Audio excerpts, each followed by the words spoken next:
The Horrible Gamers podcast may contain content not suitable for all ages. Listener discretion is advised. Welcome, ladies and gentlemen, to Horrible Gamers podcast, show number 410, being recorded on November the 14th, 2022. I'm one of your hosts, Jesus, who's also known as Jesus Walks Out. Today I'm joined by my friend from the West Coast, the best coast, GunnyChief Henley Merrill is back. Welcome back, Henley. Welcome. Hey, good to be back. Playing some God of War. It's good. Oh. It's good. It's not supposed happy to be here, till, guys. It's supposed to be till later, Gunny. God. Damn it. And from Little Ohio, Steve Willier the Mayo is back. Welcome back, Steve. Hey, Welcome. Jesus, Gunny, what's going on? Hey. Welcome back, Mayo. Yeah. Yeah, welcome. Welcome to the show. You can follow us at _Horrible Gamers on the Twitter machines. We're not verified, and we probably won't be. I think that got suspended, that blue check mark. No, it's they are $8. No, it's active now. It's called like Twitter something. I forget what it's called. Anyways, you can also leave us a review on iTunes, your podcast, Apple Podcasts. You can leave us a review on Spotify rating or whatever. You can also join our Facebook group, Horrible Gamers Podcast Community. There is a page as well, Horrible Gamers Podcast. And you can also, Gunny, head on over to patreon.com/Horrible Gamers and give us the monies like our friends Leahy, Jason Sams, Robert Noble, Sean Patrick, Chad, Henley M, Pork Chop Poo, Nipron, the best HGP host ever, Evan, self-proclaimed Pokemon Master, Big Mommy Milkers, Big D Tanaka, Jonathan Titan Big D Hall, and the first HGP Patreon, Bill Still Even the Biggest D, that's a capital D, Garner the second, the Elden Lord, first of his name. Yes, yeah. Thank you, guys. anyways, thank you all for the monies, and we love you. Thank you guys, and head on over to Redbubble. Get yourself some Redbubble gear from Horrible Gamers. All you got to do is search for Horrible Gamers on the Redbubble store, and get yourself a nice backpack, maybe a nice sweater, maybe a nice coffee mug, a nice clock, to see the time, because you got to know what time it is. All that. Head on over to Redbubble. Get yourself some stuff. Some stickers. Stick them on anything. I don't care what you stick them on. That's up to you. But you can stick them on anything, Gunny. Anything. Even the refrigerator, people's cars. Yeah. Oh, I'm not saying do that, but I'm just saying you can. I mean, you could. If you choose to. That's up to you. Anyways, you head on over there and get yourself some stuff. Some stuff, okay? Some stocking stuffers is what we call them, Mayo. Yeah, it's going to be that time of year, isn't it? In the industry, we call them stocking stuffers. Or they could just be Thanksgiving holiday things. Yeah, like a sweater. Everyone wants to wear a sweater, so give them a sweater for Christmas with our logo on it. They're going to be like, buy what the early. Fuck is That's this? the key. Just tell them Kanye West designed it, and they'll like it. There you go. It'll be a collector's item. Won't be available long, but you can get it now. Anyways, yeah. Shout out to Phantom Meg for the intro and outro music to the podcast. And let's talk about video games, guys, and we've been playing this week. So, yeah. It's November, and it's video game season time. It is. Anything new coming out? Already came out. God of War, yes! Let's talk about it! Yay! God of War came out. You know what? I want to hear about God of War, Gunny, because everyone's saying that it's a great game. You've been playing it. But you've been playing it on the Hobo PS4. I know. You know what I was thinking about today? I was playing it. I'm playing it on a PlayStation 4 Pro. So, but I thought about this today, Jesus. I didn't even bother looking at it. But I wonder how many copies sold on the PS4 PS4 Pro, which would be the same thing, versus the PS5. So I'm thinking, I know there's, a lot of supply out there now for PS5s. Like, is it neck and neck? Like, what's the ratio on that? But, I'm playing it on I'd say just a hobo LG 4K TV, but it looks good. Looks great. There's not, it's not an OLED or anything, but I will say my PS4 Pro does sound like a jet taking off at times. But yeah, it plays well. So I think I'm playing in in performance mode. I think that's what I'm playing in.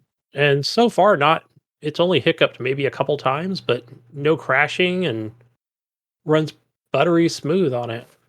Yeah. So, but yeah, So as far as the game, did you play the first one? I did, but I didn't finish it. So you don't. Okay, so in the first one, the way it finishes, boy and father go and they kill all the bad guys or whatever, and then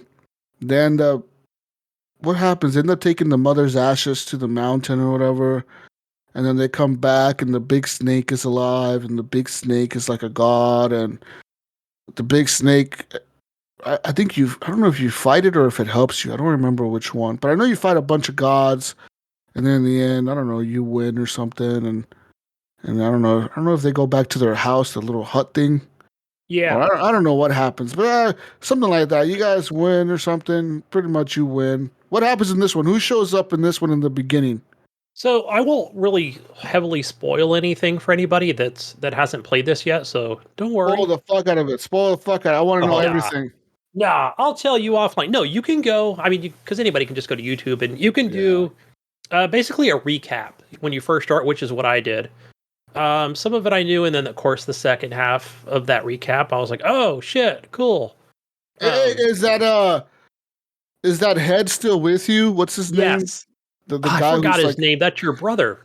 the guy that talks, the little head that's hanging on your belt. Yeah. He's with you in the beginning. That dude is awesome. You're in yeah, and I think it's kind of cool, right? Because he'll just add insight to. He's pretty much just.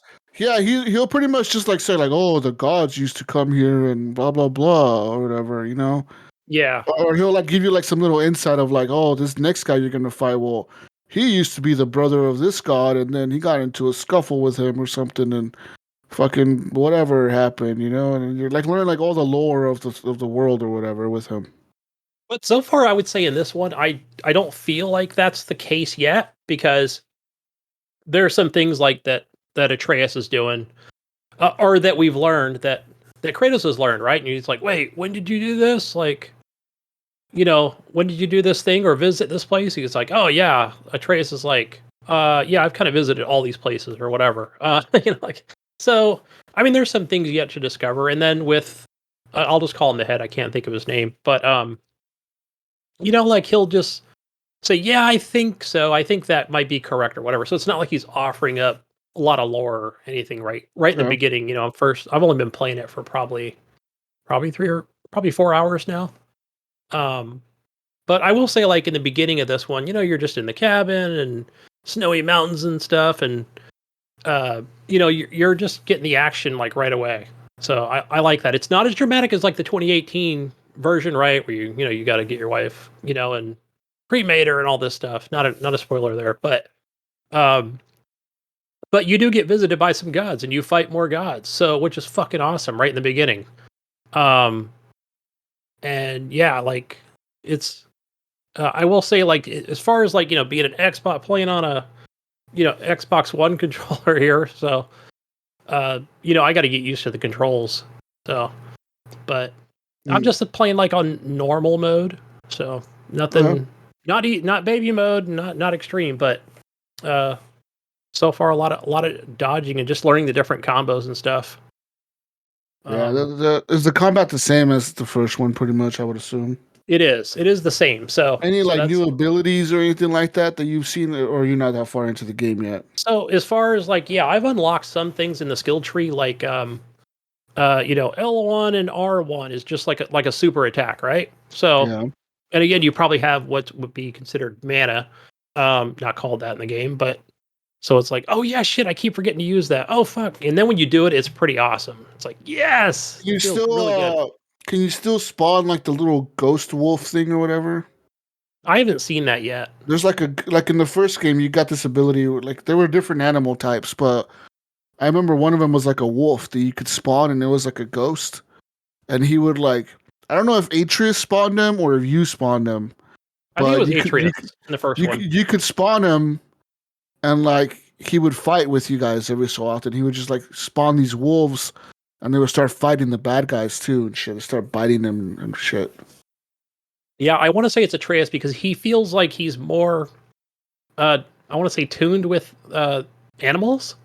That's something you find out more in this game as well. I don't know, Jesus, was the Blades of Chaos, that's those like these big like ass cleavers and they're connected to chains. That's like your secondary weapon. I don't know if that was in the first one or not. I don't. The first one you don't get them until like I want to say maybe a quarter into the game or maybe halfway through the game you don't get them. But yeah, in the first one it's like a big deal. You go back to your house or whatever and you get them or whatever, and that's a big deal. But I don't know, like how many weapons do you have in the beginning of this game? A lot of you. I mean, I'm assuming it's just like the first game. Like that's what I'm thinking about this game. Is it just like the first one? You start with like nothing, and you have to pretty much go and start on getting all your shit from everywhere, like your different types of weapons and shit. I mean, I think I'm trying to think. I know. I mean, your default is your axe, of course. Which could be held in a hand or thrown and retrieved, like Thor, right? So that's cool as fuck. It is. And I don't know if it's new. Also, I don't think it is. But you pretty much hold the triangle button or you mash it, and then it'll freeze that blade. Yeah. And then boom, and throw it at an enemy, and the enemy will stay frozen. You can go up. Atreus can shoot him with arrows, and you can go beat him with your fists until you take that axe back. That was in the first one as well, right? Yeah. But the Blades of Chaos. You can even like have it to where like later on you can upgrade your axe where you can have it like chain, so you can throw it and it'll like arc, and it'll go through like 5 enemies at once. It'll just go like in a circle, and then you can retrieve it and it'll return back in that same pattern, and it'll hit them again as it's coming back. Yeah, there's some pretty cool things you can do with those weapons. I do like. I think I did hit today. I hit 2 enemies at once with that thing. Just bam, bam. Yeah. Like I froze both of them. But the Blaze of Chaos is pretty cool. I want to say it's within. Damn, I'm trying to think now if it's like within the first hour or once you visit those freaking trolls or whatever the hell they are, right? And then of course you upgrade. That's where you do all your upgrades and stuff. So, but yeah, those are awesome because you can do a lot of combos with them, right? You can throw them. You can just hold them in your hands. You can again with the mash triangle button, right? You're just adding fire to them and then just let them unleash. So whether with a light attack or a heavy attack, those feel really good. But I just got into a fight just now. I was like, it was like, I don't know if it was just the close combat of it, where the Blades of Chaos were not working out for me at all. Yeah. I probably died like 6 times. So I was like, fuck it, I'm just going to use my axe, And that seemed to work a lot better. Again, I think they're both equal, like in power as far as like, my initial upgrades. But yeah, I just felt more comfortable with the axe in that situation. So that is the thing in the game though, where some enemies you have to fight them with a certain type of weapon or a certain thing that'll like they're weaker to a certain type of attack or whatever. That is the thing in the game. Hence like that's why you unlock everything, right? You unlock the different weapons and stuff. I kind of want to get a PS5 for this, but I'm like, is it worth it? Do I really want a PS5? It's on a lot of people's game of the year, right? That and you know what? Ring. I'm just gonna wait. They kind of put them both up on that pedestal. So I'm gonna wait. I'll get a PS5 next year, Mayo. I would say they're readily available. I've been seeing them for the last 3 days. Amazon's been putting them up on order. It seems like they're kind of popping up everywhere right now. Like I know you kind of. I haven't seen them in stores yet, but I've seen a lot more links to stuff, or this place has it online or whatever. I've seen that stores are now starting to get them more in stock. It seems like GameStop has had some in stock recently, and a few other shops that I've seen have had them in stock. I mean, it's probably a holiday push. They probably had like a back. I I guess some in storage, maybe. Who knows? I don't know. But or somehow they ramped up production or something. I'm assuming they probably just kept some back to have for the holidays to make a holiday push. I would assume, but maybe not. Yeah, I think and I'm glad. I mean, trust me, to everybody out there listening, I am super happy that because I knew this was coming to the PS4, right? That was announced well over a year ago. It was there would only be a couple exclusives to the PS5 or a few, and God of War was not on that list. It was made for the PS4, to be honest. Like, yeah, it runs the same engine, right? Like it's the same engine and everything. And I'm sure it looks. Oh man, I also imagine me having a PS5, playing on my OLED at my other place. Like, oh gosh, I bet that game is so gorgeous. Oh yeah. Like I've been playing. I do miss my OLED, which is up there, but I can't just lug that thing back and forth. Yeah, you can. Just switch it out. Look, just take the TV you have in your room right now, the one in front of you. Rip that fucker off the wall. I'm considering it.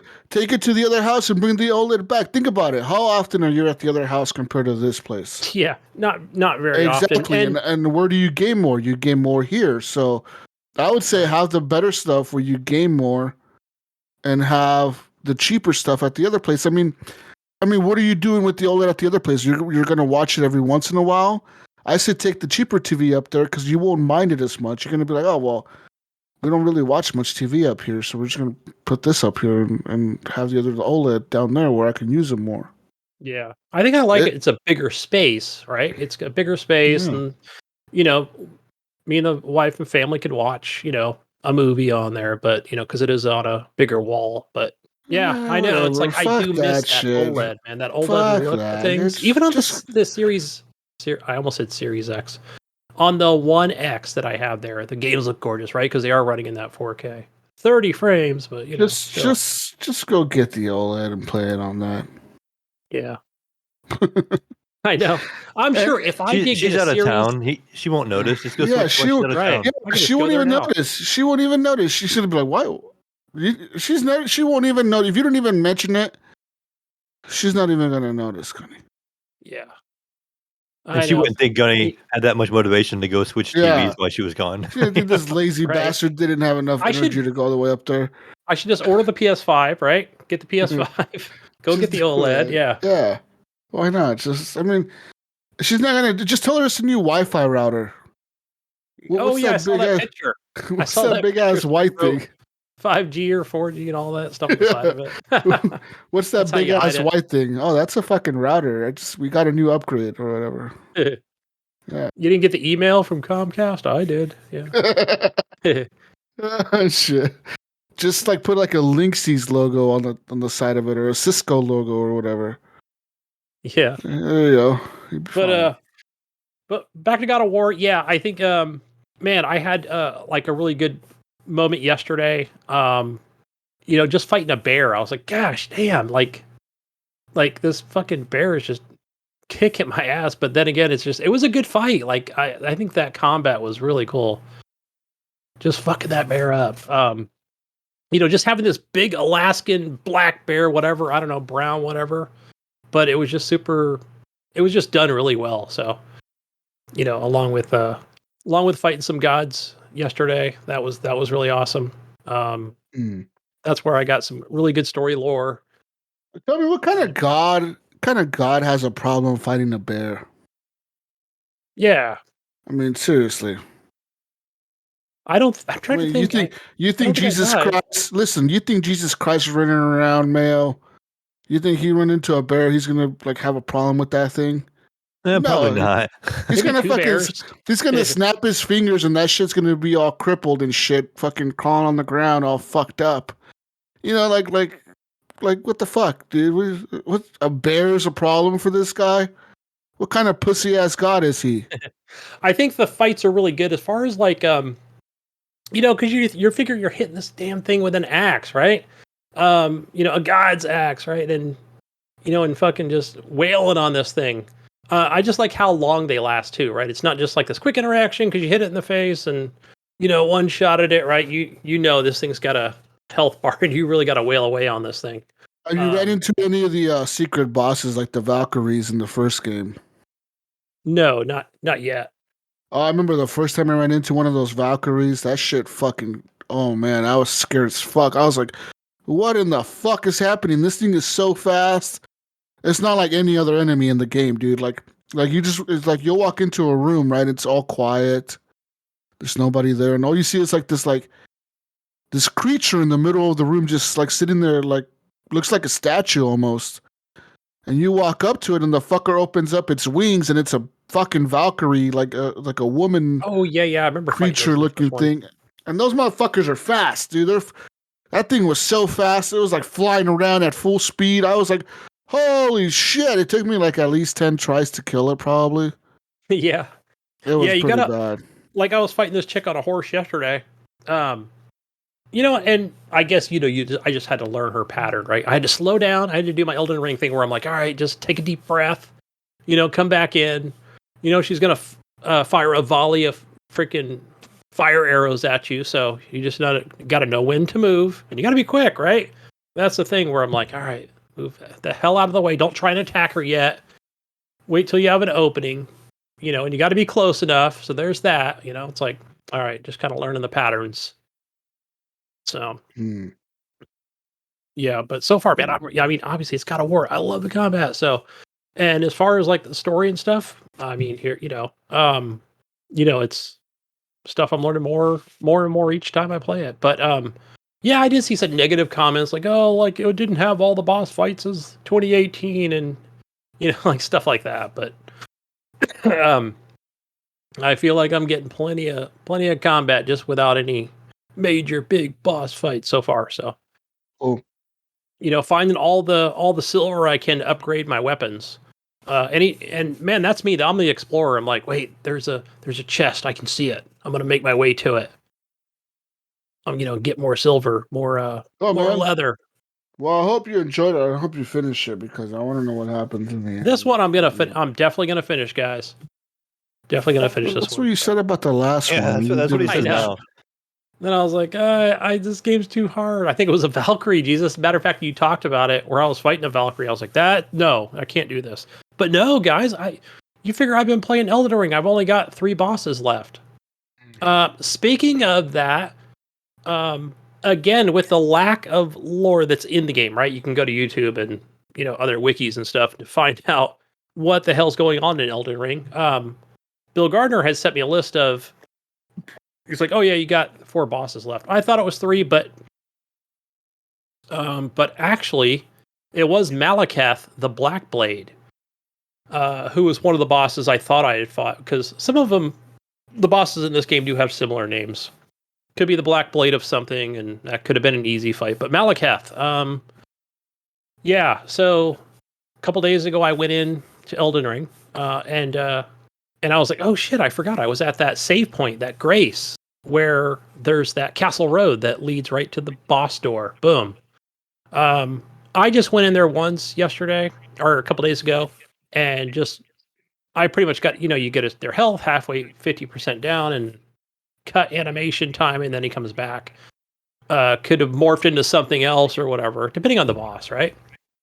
So, and then that was it. I think he killed me within 3 seconds, So I don't know. And then, of course, I've been playing God of War, so I'm like, yeah, I really don't want to go back into this right now and, try it 10 more fucking times, So that's on the back burner for now. But I will say about that fight in Elden Ring is the Malekith fight where you're on this bridge, right? So there's like a guy on a horse, big guy, black armor, you know what I mean? And it's like, oh, I'm gonna kick this guy's ass, It's kind of optional. You could probably just run by him. I don't think he barely grazed me when I ran by him. But no, I mean he just kicks my ass when you aggro this enemy. So it's not like I can just run away. I've tried it. I'm like, I'm gonna try and lure him to the other side of the bridge, stand behind a pillar, use it for cover or something. But no, he just throws these fireballs at me, and I think he also does electric, some kind of lightning damage or whatever as well. So yeah, forget it. I'm just gonna keep running by him. So I usually like to kill him. That's me. I'm not a completionist, but it's like, nah, you're just gonna be out of my way, and he's probably gonna drop some kind of cool item that I'm going to need.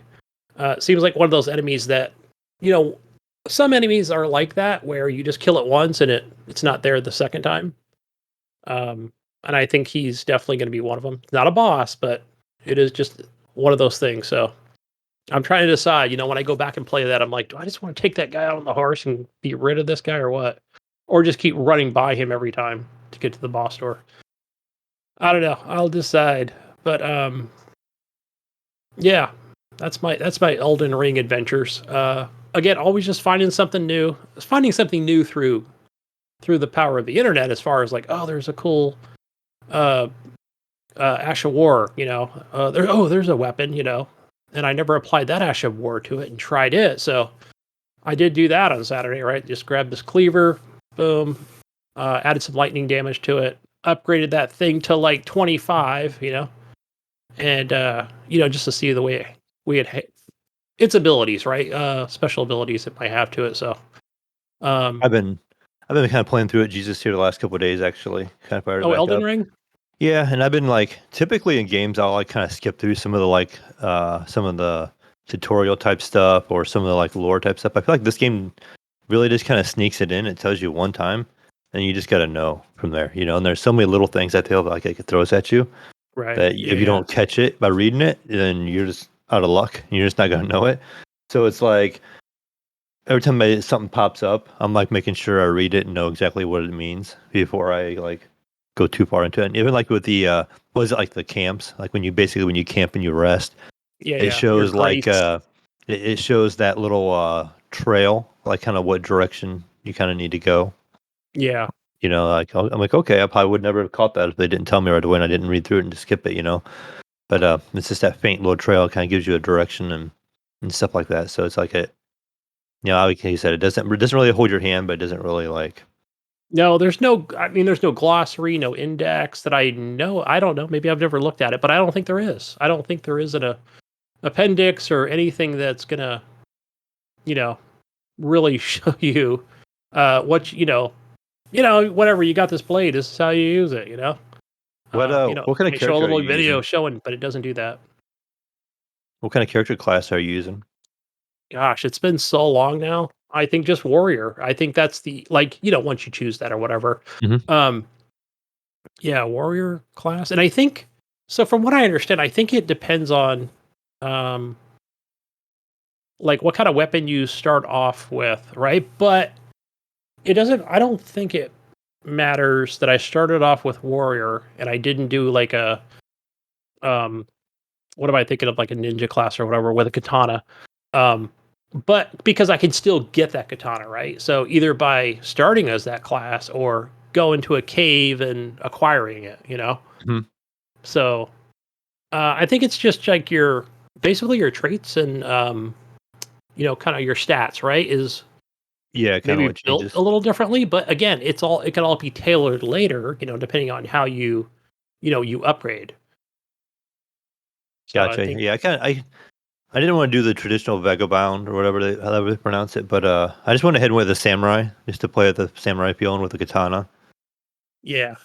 Yeah, right. So then now that you've got that samurai, right? So then, like I said, later on, as you play the game or whatever, you can say, oh, I want more, more points into vigor and or no, I just want a lot of my points going to magic because I want to be, a mage or whatever later on and have a staff and, depending on how you build it, right? So that it's just more of a starting weapon, I think. So, but yeah, it's man, I've learned so much. Are you enjoying the game, Mayo? Are you?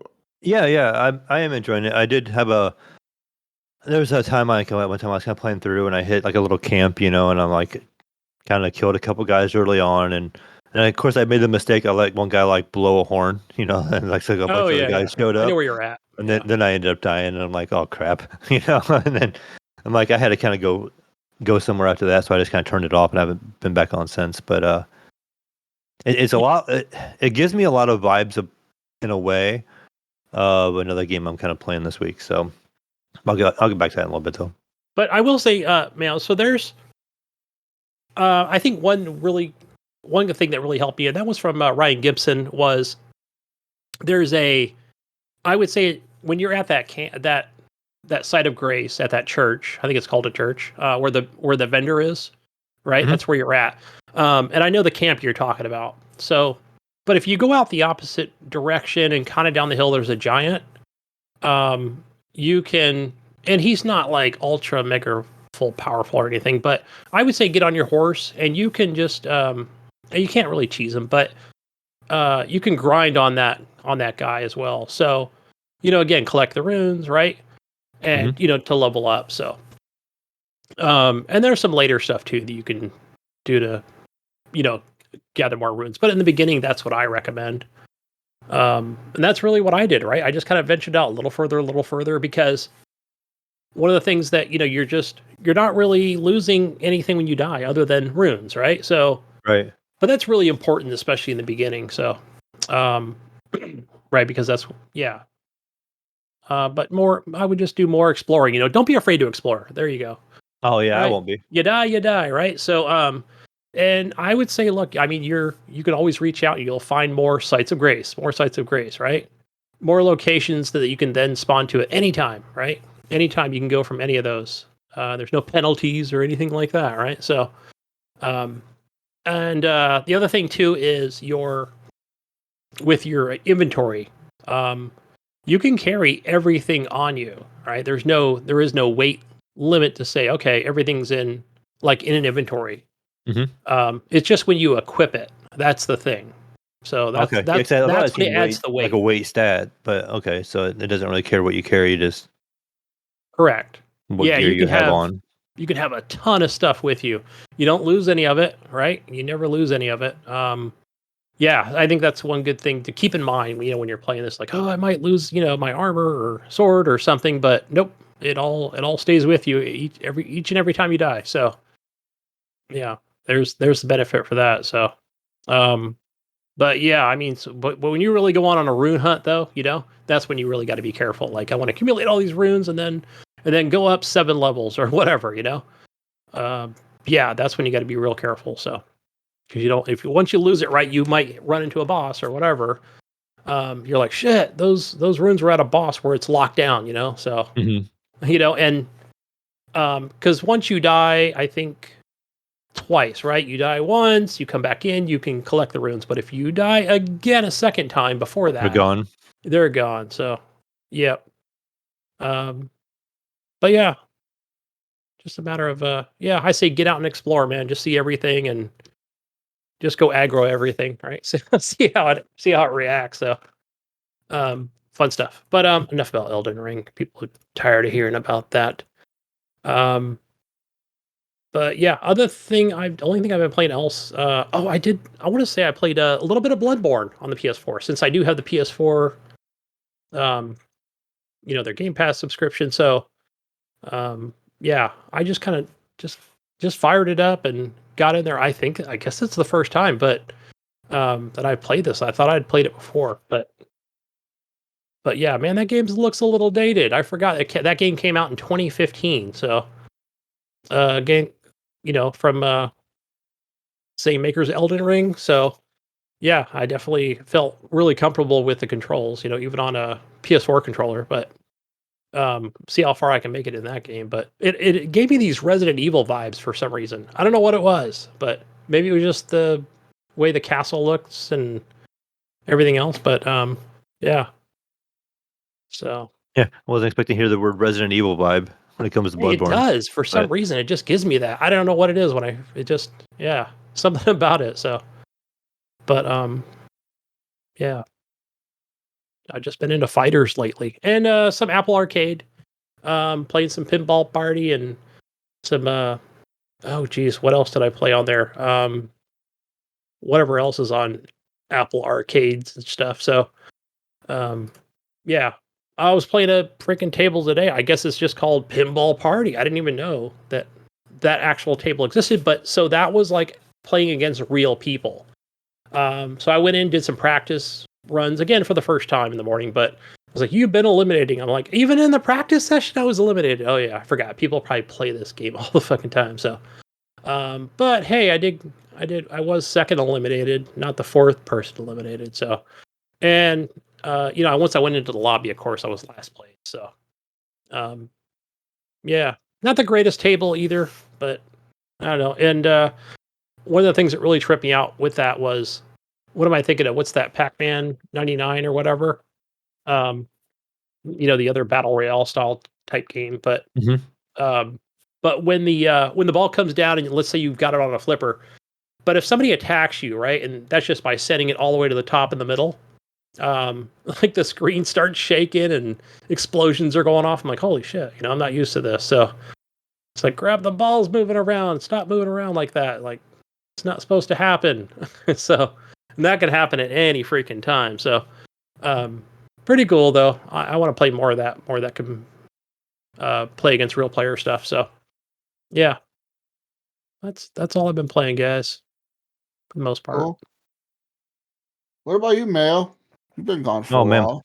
yeah. I mean, I haven't played a ton really. Still, I just still like in that gaming funk. I think, Elden Ring has kind of gotten my attention where I'm like, okay, I want to kind of play through this a little bit.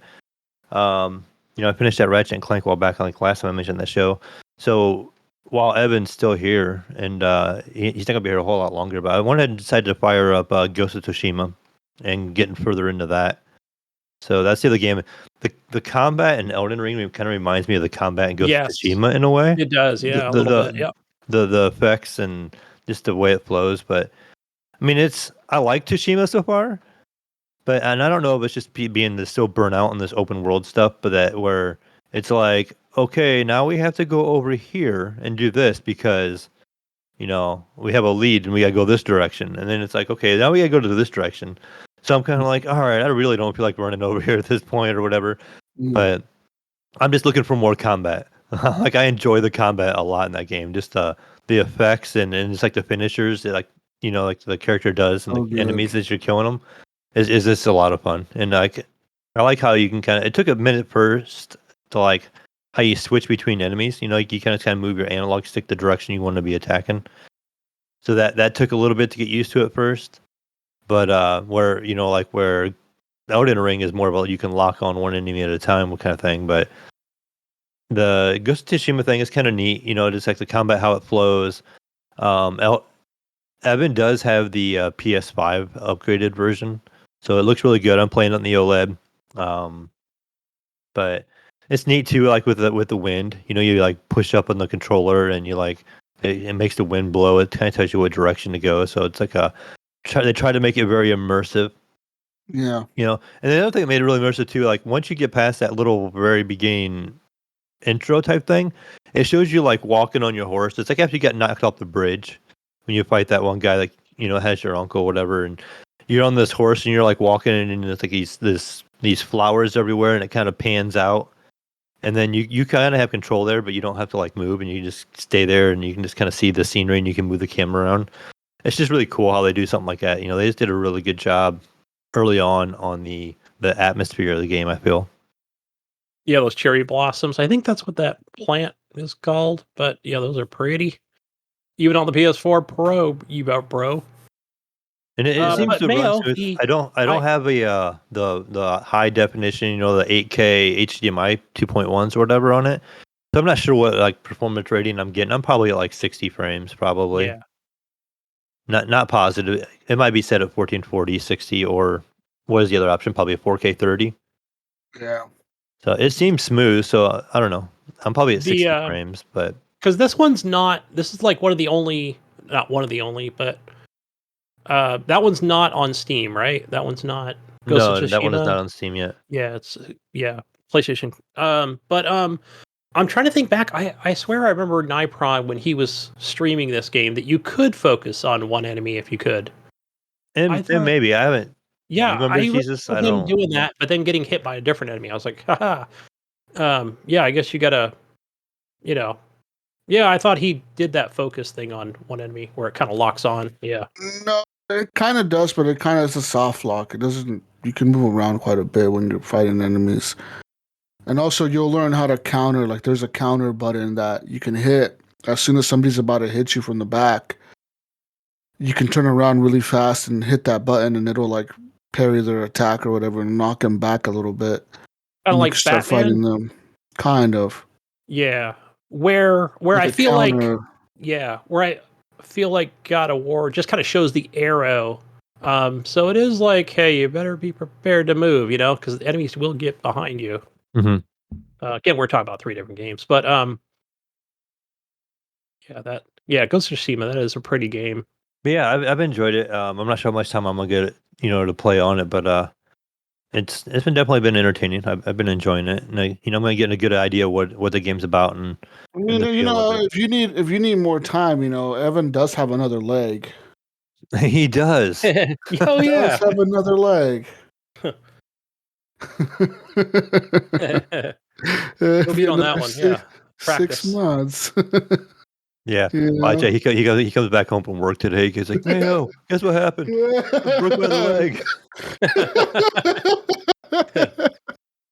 I mean, he does have another leg. Yeah.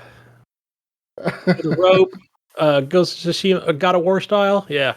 I mean, you can get to play some God of War, Mayo. Evan does have another leg. Yeah. Just he was using Blades of Chaos, and I'll go pick up God of War Physical Edition, and play it for a little while, and then just be like, "Oh, Evan, you gotta stay. Hold on, come here." And he'd be like, "Mayo, what are you doing with that baseball bat?" Oh, nothing. Yeah, well, just it's all good. You know where he sleeps. Just get him when he's sleeping. Yeah. Oh, I don't know.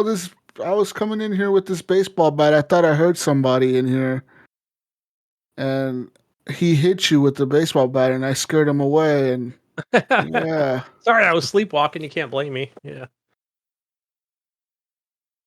But yeah. So I mean, besides that, I did fire up. Just kind of playing around a little bit. The one time, Evan was on the living room TV on the OLED, and my son was here, and he was on the computer. So I'm like, okay, what am I gonna do? Just kind of chilling. I ended up taking my little my Samsung Fold phone and kind of propped it up on the table, and I actually installed the Game Pass and went ahead and tried to stream into it just to kind of mess around. So I connected my my Xbox controller to my phone by Bluetooth, and I didn't have the Game Pass app installed on my phone. So it right away, it just prompted me to install it, which was kind of cool. So I was like, okay. So it had me add Game Pass, and I signed in. And then from there, I just went ahead and was like, I want to fire up, what was that one indie game, Gunny, that you guys think you talked about last week? It's like a first-person shooter, roguelike. Not Proteus. I didn't play that last week. No, Gunfire or something. Oh, Gunfire Reborn, I think it's yes. Called. So I went ahead. I'm gonna check this up. Check this out. I fired it up on had it stream, to my phone, playing it by the cloud and stuff, and it worked really well. I was on Wi-Fi, and my biggest complaint was, even though my phone kind of gets like a decent size because it opens up to like a little mini tablet, it was still like very small on screen. Like I could tell what was going on, but when it come to the writing and the controls and stuff like that, it was really small. Like kind of like we had that problem back in the early 4K days when you were like, oh yeah, like trying to read something that was just really, really small. Why they don't make TV. small 4K TVs? Yeah. Yeah. So they do, but so like some of it was really hard to read. So I just kind of like messed around with it a little bit. Just just kind of was like, oh, I can't read it, but oh well, I'm just gonna keep going. This is an indie game. It's pretty simple.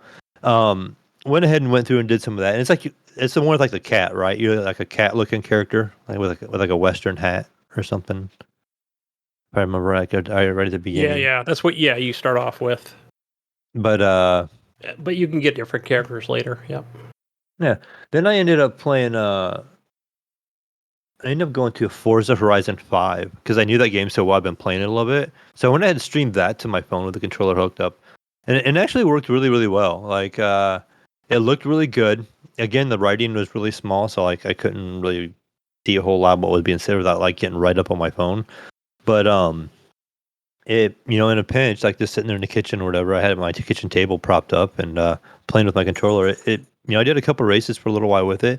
It did kind of like maybe not have really good Wi-Fi here. It did kind of like get pixelated for a couple times, and then it cleared itself like right up. Like it would kind of like losing some of its graphic quality, and then it would kind of clear right up, and then it was fine. But the frame rate seemed good, and it played well. I should redo mine because I don't know if I've done it since once in a while your internet provider will send you an email saying we've improved your speed. It's been improved, and you reset the router and and you just I don't know. I haven't done a test recently, but I do recommend anybody out there, even you, Mayo. And that is, I've tried it on the phone, and it's like, great, works fine. Can't read the stupid text. Even with the cheaters I'm wearing right now. So, but I do recommend just an iPad, Google tablet. I do recommend them. Highly recommend those. Yeah, definitely be a better option. But I was like, this I just iPad wanted to is always see. in front of my face. It's always there to play games. I don't especially really ever outdoor play. games. I don't ever play on my phone, but I just had some time to chill. Like I said, the TV was being used, the computer was being used, so I'm like, you know what? I'm just gonna mess around on my phone and see what it plays like, Yeah. And so just can experiment with a little bit. Yeah, I do recommend. Something else I didn't mention. I know Bill Gardner had put it up, but I think I had it installed before he had even talked about it, and it's been. That's that Marble Snap card game. Mm-hmm. So pretty simple. It reminds me of Marvel's version of, I want to say, Hearthstone, which I never played that game, but it's a numbers game. So yeah, something I recommend. Try that out.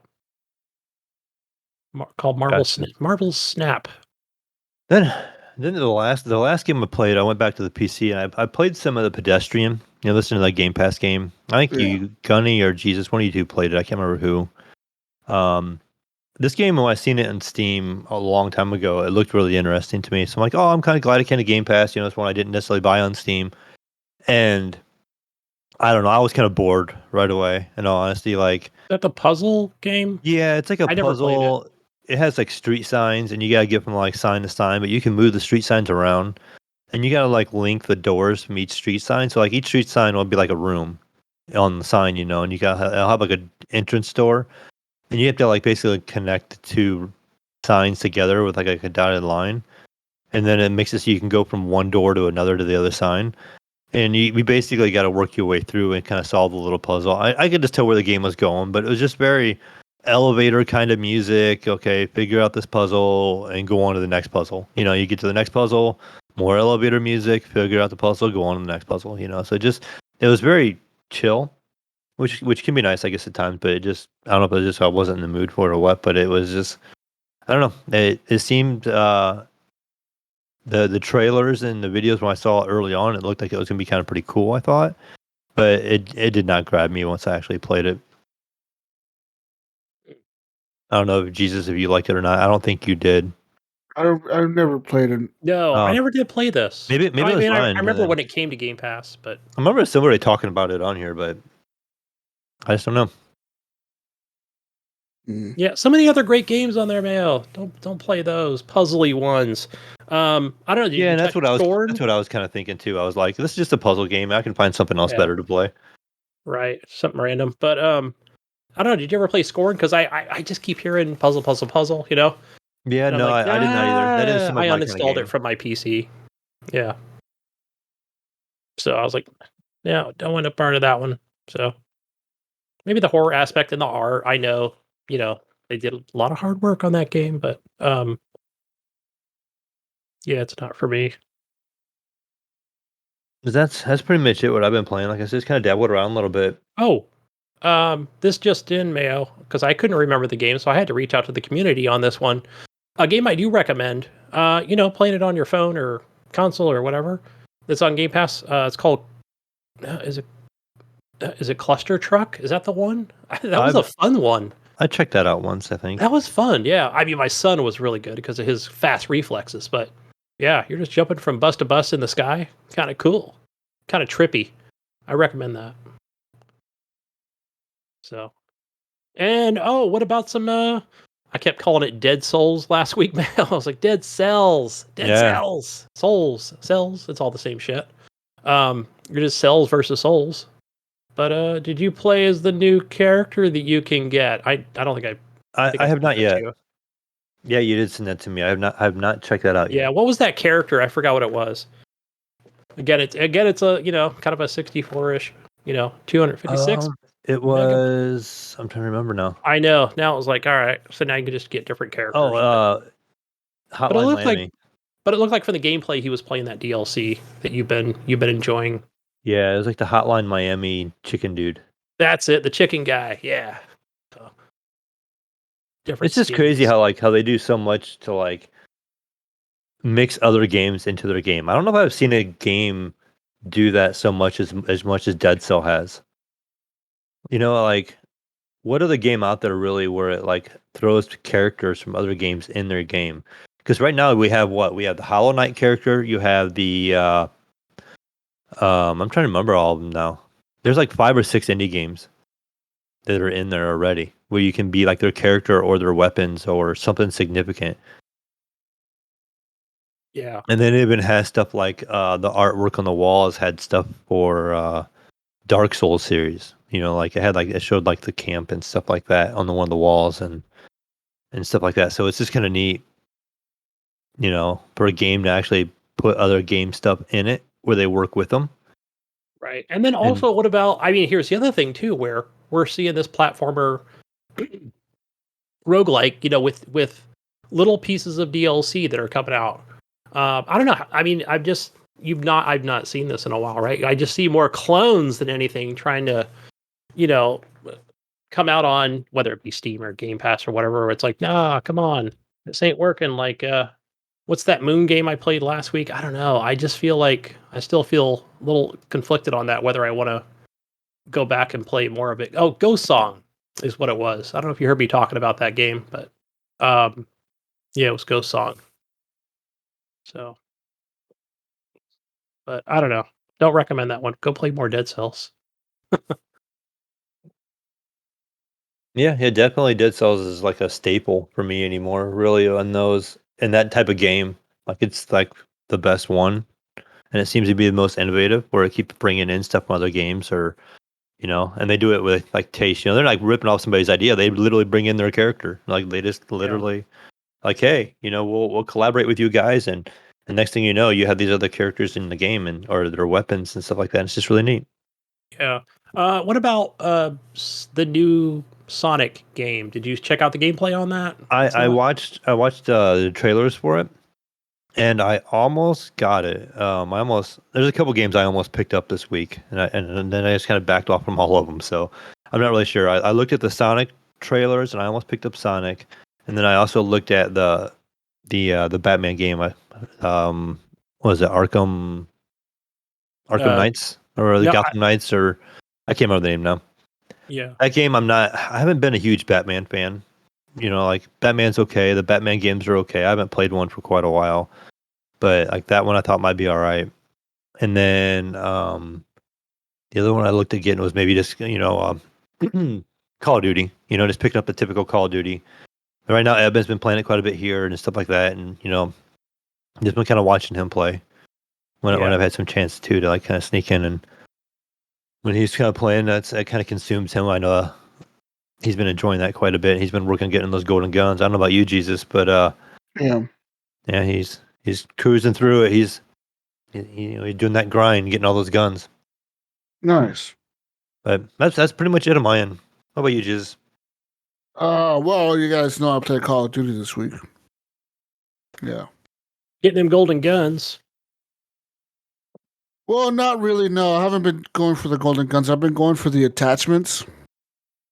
So I've been kind of like just bouncing between different guns every so often. You know, like I'm not going for the camos. I'm more going to like unlock everything because this game, as I said, you know, it's based on weapon platforms. The way different guns are unlocked. So some guns like it'll say you have to use like a marksman rifle to unlock a submachine gun. And then once you unlock that submachine gun, you have to use that submachine gun to unlock the assault rifle version of that gun. And then to unlock the other version, you got to keep using that version. It's kind of confusing the way it is, but once you get the hang of it, you kind of figure it out. But yeah, I've been playing some more Call of Duty. I'm really excited for Season 1 to launch this week. Now, there's a one downside to this game, Mayo. I haven't bought it on Steam. So as you know, the previous Modern Warfare, I bought it on Battle.net. Mm-hmm. And, I played the hell out of that game forever. And I have a lot of COD points on my account. So I think, how many points do I have? 3,400 COD points. So, yeah. How much is that? How much is 3,400 COD points? $20. Is it? I don't know. I'm just throwing it out there. No, 3,400 would be like $30. That was close. So yeah, like $34 of COD points I have on my account or whatever, right? Because each 100 points is like $1 or whatever in terms of like currency, like how you buy it. I was thinking like Microsoft So points. the problem with that is, having bought this game on Steam, on the Steam version, I don't have any COD points. Now, had I bought it on Battle.net, all my COD points would have just transferred over to the new game. But they consider Steam to be a new platform. So progression will carry over between the platforms, but it will not carry over your points. Oh, I was thinking, okay, you're probably logged into your Call of Duty, but that makes sense because Steam, yeah, because if you're buying a piece of DLC of any kind on Steam, it's a different platform. Yeah, where Activision gets 30%. Makes sense. Exactly. Yeah. They have to pay Steam 30% every time you buy shit on the Steam store. So there's a problem there, right? Because when the new season comes out, I'm going to have to log into my Battle.net account. I'm going to have to download Warzone on Battle.net, buy the Battle Pass through the Warzone on Battle.net, and then play on my Steam account. And whatever I earn on the Battle Pass, like whatever points I earn or COD points that I earn from the Battle Pass, will stay on my Steam account. Now, that's kind of shitty, but I guess I'm going to have to just download Warzone twice, I think. I don't know how that's going to work, right? Because I'm gonna have to download it once for the Battle.net launcher, and I'm going to have to download it again for the Steam launcher. So that's going to be like what? Like 400 gigs of At fucking... least. Yeah. Yeah, that's... Oh, shit. Oh, gosh. Yeah, that's going to be a chunk. You know what I mean? I'm going to try to just spend all my points on like skins and shit as soon as because I'm sure they're going to launch some skins on day one. So I'm going to buy the Battle Pass. I'm going to buy some skins and hopefully use up most of my COD points. I'll probably still have like a weird number left over where I can't buy nothing, you know, like oh, you have 400 points left and you can't buy nothing with 400 points. But hopefully I could do that so I could get some use out of those points, right? Because I mean that's money that's just sitting there, you know, that Activision just gets to keep. Like, no, fuck you, Activision. Right. You have enough money already. Like, yeah, you're gonna get an email going, Jesus, buy an extra 10,000, and you'll have 10,400 enough to buy a striped jacket. What? I might just do it. That's marketing right there. Yeah. Anyways, yeah. So that's kind of the downside. Brink brought that up to us today not today, but like this week in the chat. He was saying he might refund his Steam version of the game and go buy it on Battle.net because all his COD points are on Battle.net. But can he refund it because you only have 2 hours of playing time on the Steam version? 4? Yeah. And then 2 hours of playing time, or have it for so long or whatever, then they won't refund it. 2 weeks. Yeah, but he just bought it like this week, so I don't know. I'm pretty sure he has less than 2 hours of playing time. But yeah, Brink doesn't like the game. I don't know what it is. I think he just sucks at it, honestly. Because he was saying, it's so campy. It's so campy. It's so hard. I just die all the time. I'm like, bro, you just got to learn the maps. I was like, what did you expect? You jumped into the game like 2 weeks after launch. Everyone's going to know the maps already. Yeah. Everyone's going to know I know what you're talking holes. about. I know what you're talking about, Jesus. I know that Mom's Gaming Basement, man, like you figure that guy plays Warzone, like, you know, he's probably got, I don't know, a couple 100 hours, if not more, playing that game. And, you know, he plays Call of Duty, but man, watching him play Modern Warfare 2 and then just getting his ass handed to him with him and his buddy. But yeah, they were in that map with all the cars in it. Oh, yeah. Yeah, man, they were like guys up there on top of a truck sniping. Then he's under the truck, and then it's like, shit, you got to be quick, man. Yeah, you got to be fast. You do. I'm actually not that bad at that game. It's really weird. I'm actually like pretty decent at it. I think it's because I keep playing it. That's the key, right? That's the key. You got to keep going. Yeah, because I mean, now the kill streaks that I use is the UAV, the care package, and I either use the attack helicopter, like the chopper gunner, or I'll use the AC-130. And I get the AC-130 quite often. Especially in like domination matches, I can get the AC-130 pretty good. Like in some of those maps, I know them really well, where I can get behind the people in their spawns and kind of like flank them, and like they're not expecting me to be behind them, and I fuck them all up. And I could get that thing pretty easily. Yeah. But it's Yeah. funny. I think I just got so much entertainment watching him. He'd come out from his spawn point, standing behind a car, the freaking like the hood or whatever, reaching over, like, yeah, I'm at least partially covered. Bam, dead in 1 second. All right, I'll run over this truck. Fuck, he hit me in the leg. Like just over and over and over. It's just hilarious. Yeah, that map that map could be tricky. Yeah, it sucks sometimes. But my favorite mode on that map is Hardpoint. I really like Hardpoint on that map. It's kind of fun. Domination kind of sucks, and Team Deathmatch kind of sucks. But I think Evan's been playing a lot of Domination from what I've seen. Domination, I could get why he's doing that, and I know probably why he's doing it is to grind out his gold guns. Because on Domination, Team Deathmatch, you reach a certain amount of kills and the match is over. Domination, you can get like 100 kills and the match will still be going. I mean, that's really how it goes. And so I can get why he's doing that. Most people that play Call of Duty that have been veterans of Call of Duty know that Domination is the mode to play when you want to rank up fast. That is the mode you play. Like, why? Because each kill gives you like 50 XP, and you can get like 20 kills easily in a match. Easy. Like, if you're not even trying, you'll get 20 kills. And if you're trying, and you're trying to really do good and just go for kills, you can get like 100 kills in a match. You could definitely do it. It's doable. Like, you could be the fucking god of that game. Like, you just fucking everybody up. So I could see why he's doing that, and why that's his preferred mode at this point, because he's probably grinding out the gold camos or whatever. That's the easiest way to do it. I know that it's the easiest way to do it. But I've been playing a lot of Ground War as well. Ground War is really fun. I really like that mode. It's pretty much Battlefield, but in Call of Duty land. And it's a lot of fucking fun, man. It really is. Ground War is actually a lot of fun.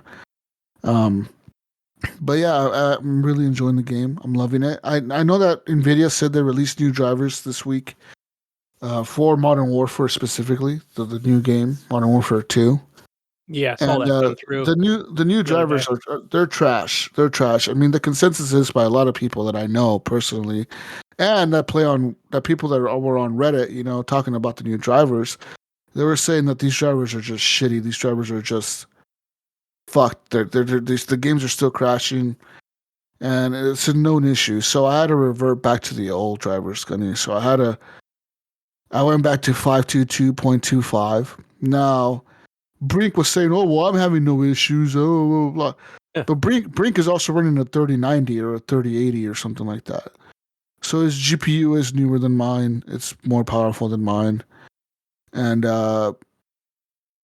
he is running an AMD CPU, which I'm running kind of the same setup. I run an AMD CPU and an NVIDIA GPU, but he was having no issues. Now the thing is, I told Brink it's not like the game will crash right away. Like, you can play for an hour and I'll be fine for an hour.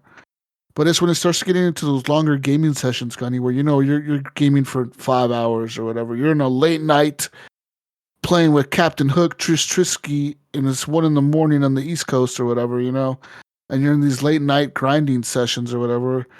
That's when it crashes. Like, actually, it happened to me the other day while I was playing with Captain Hook. Shout out to Captain Hook. He's actually been back in the community quite a bit since this game came out. It brought him back. It brought him around from hiding.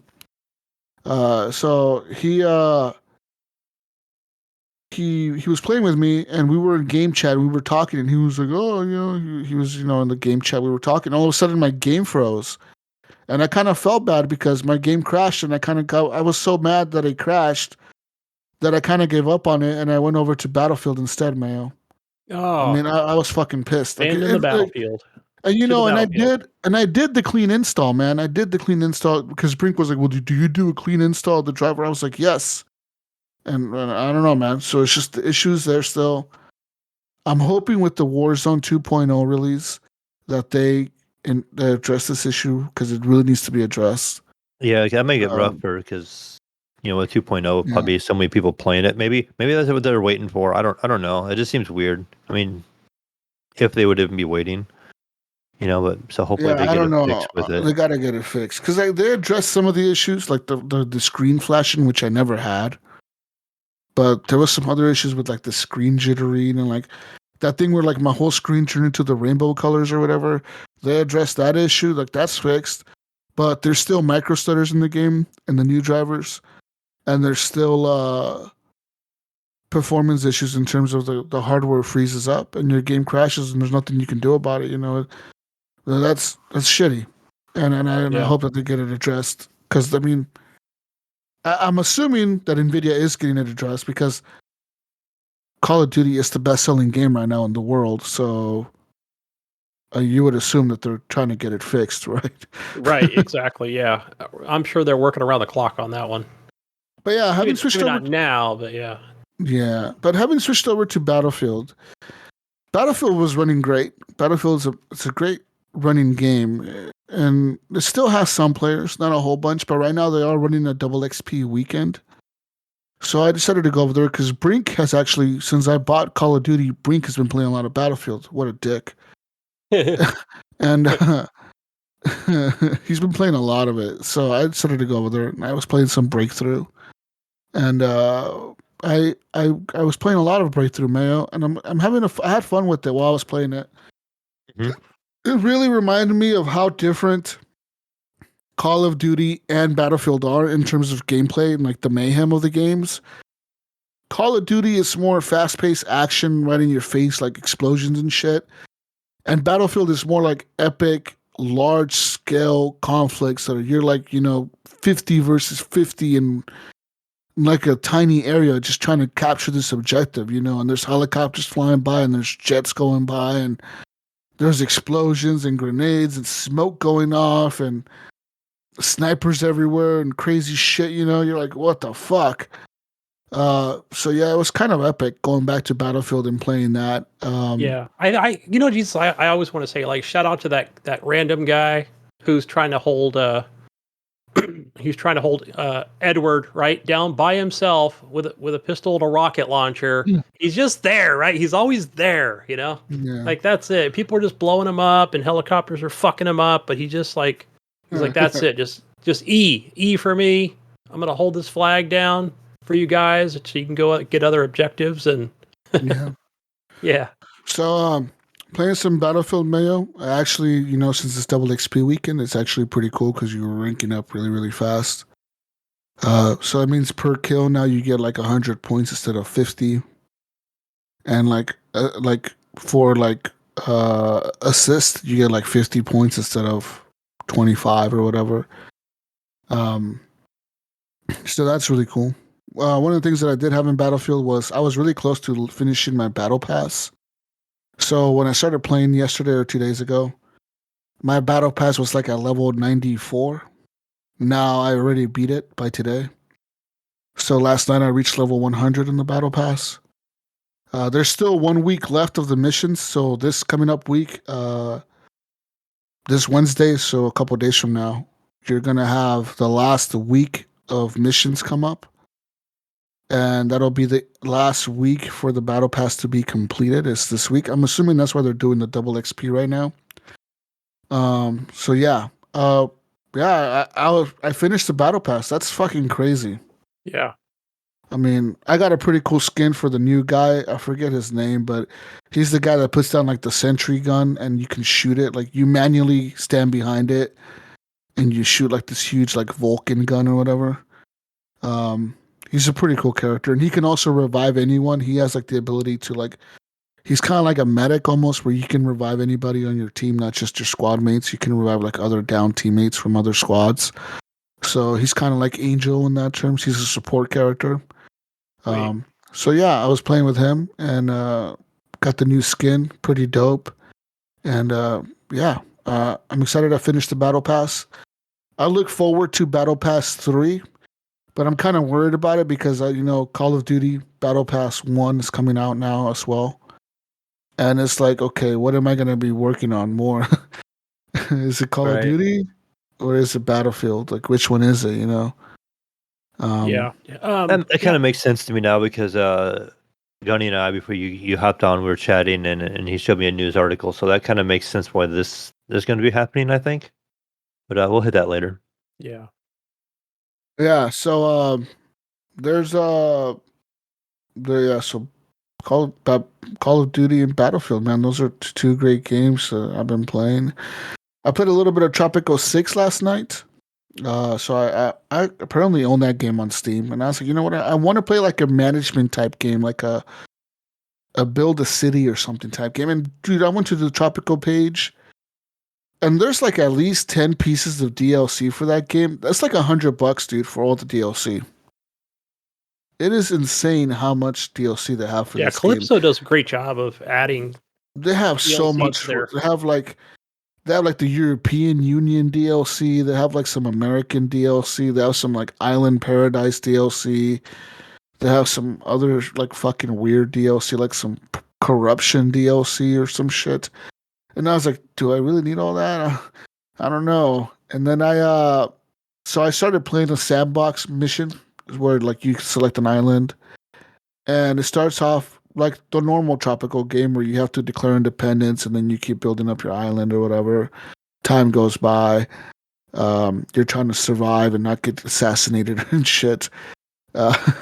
So I'm trying to build my island up. And I swore I had completed some of the missions in the campaign in the game. But it says that I haven't. It says that I have no missions completed in the campaign.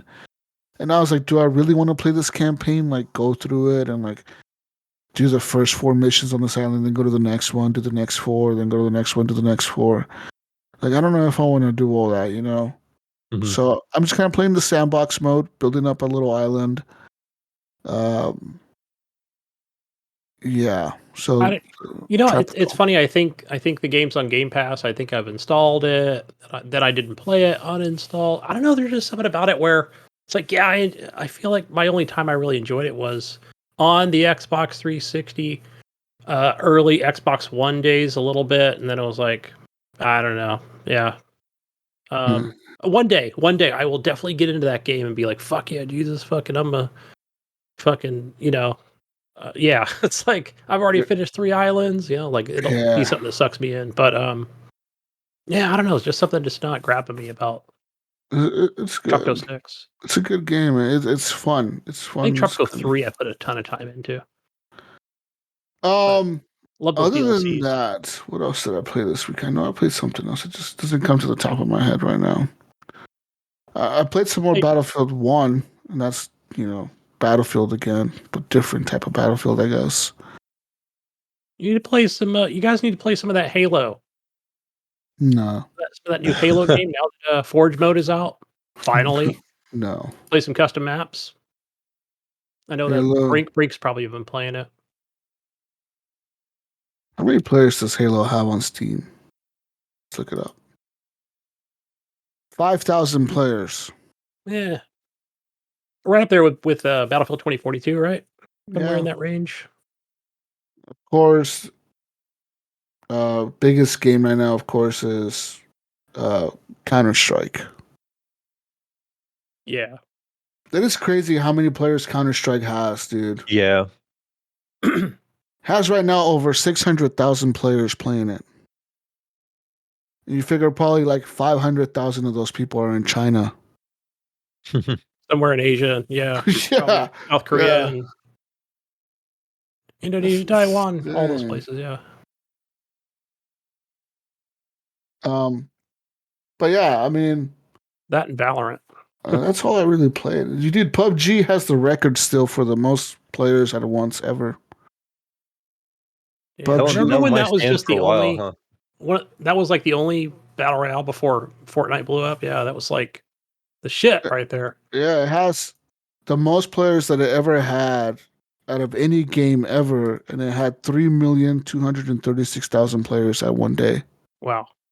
I wonder what, like, I'm assuming Fortnite is not in there. I wonder what their record is. Because that's probably not tracked on Steam because it's on Epic Store. You're right. I would think they'd hold the record, right? For especially some of those in-game concert events, Yeah. music events, we'll call them. I would think that's up there in that 3 million mark. Yeah. It's got to be. Yeah, I wonder. I mean,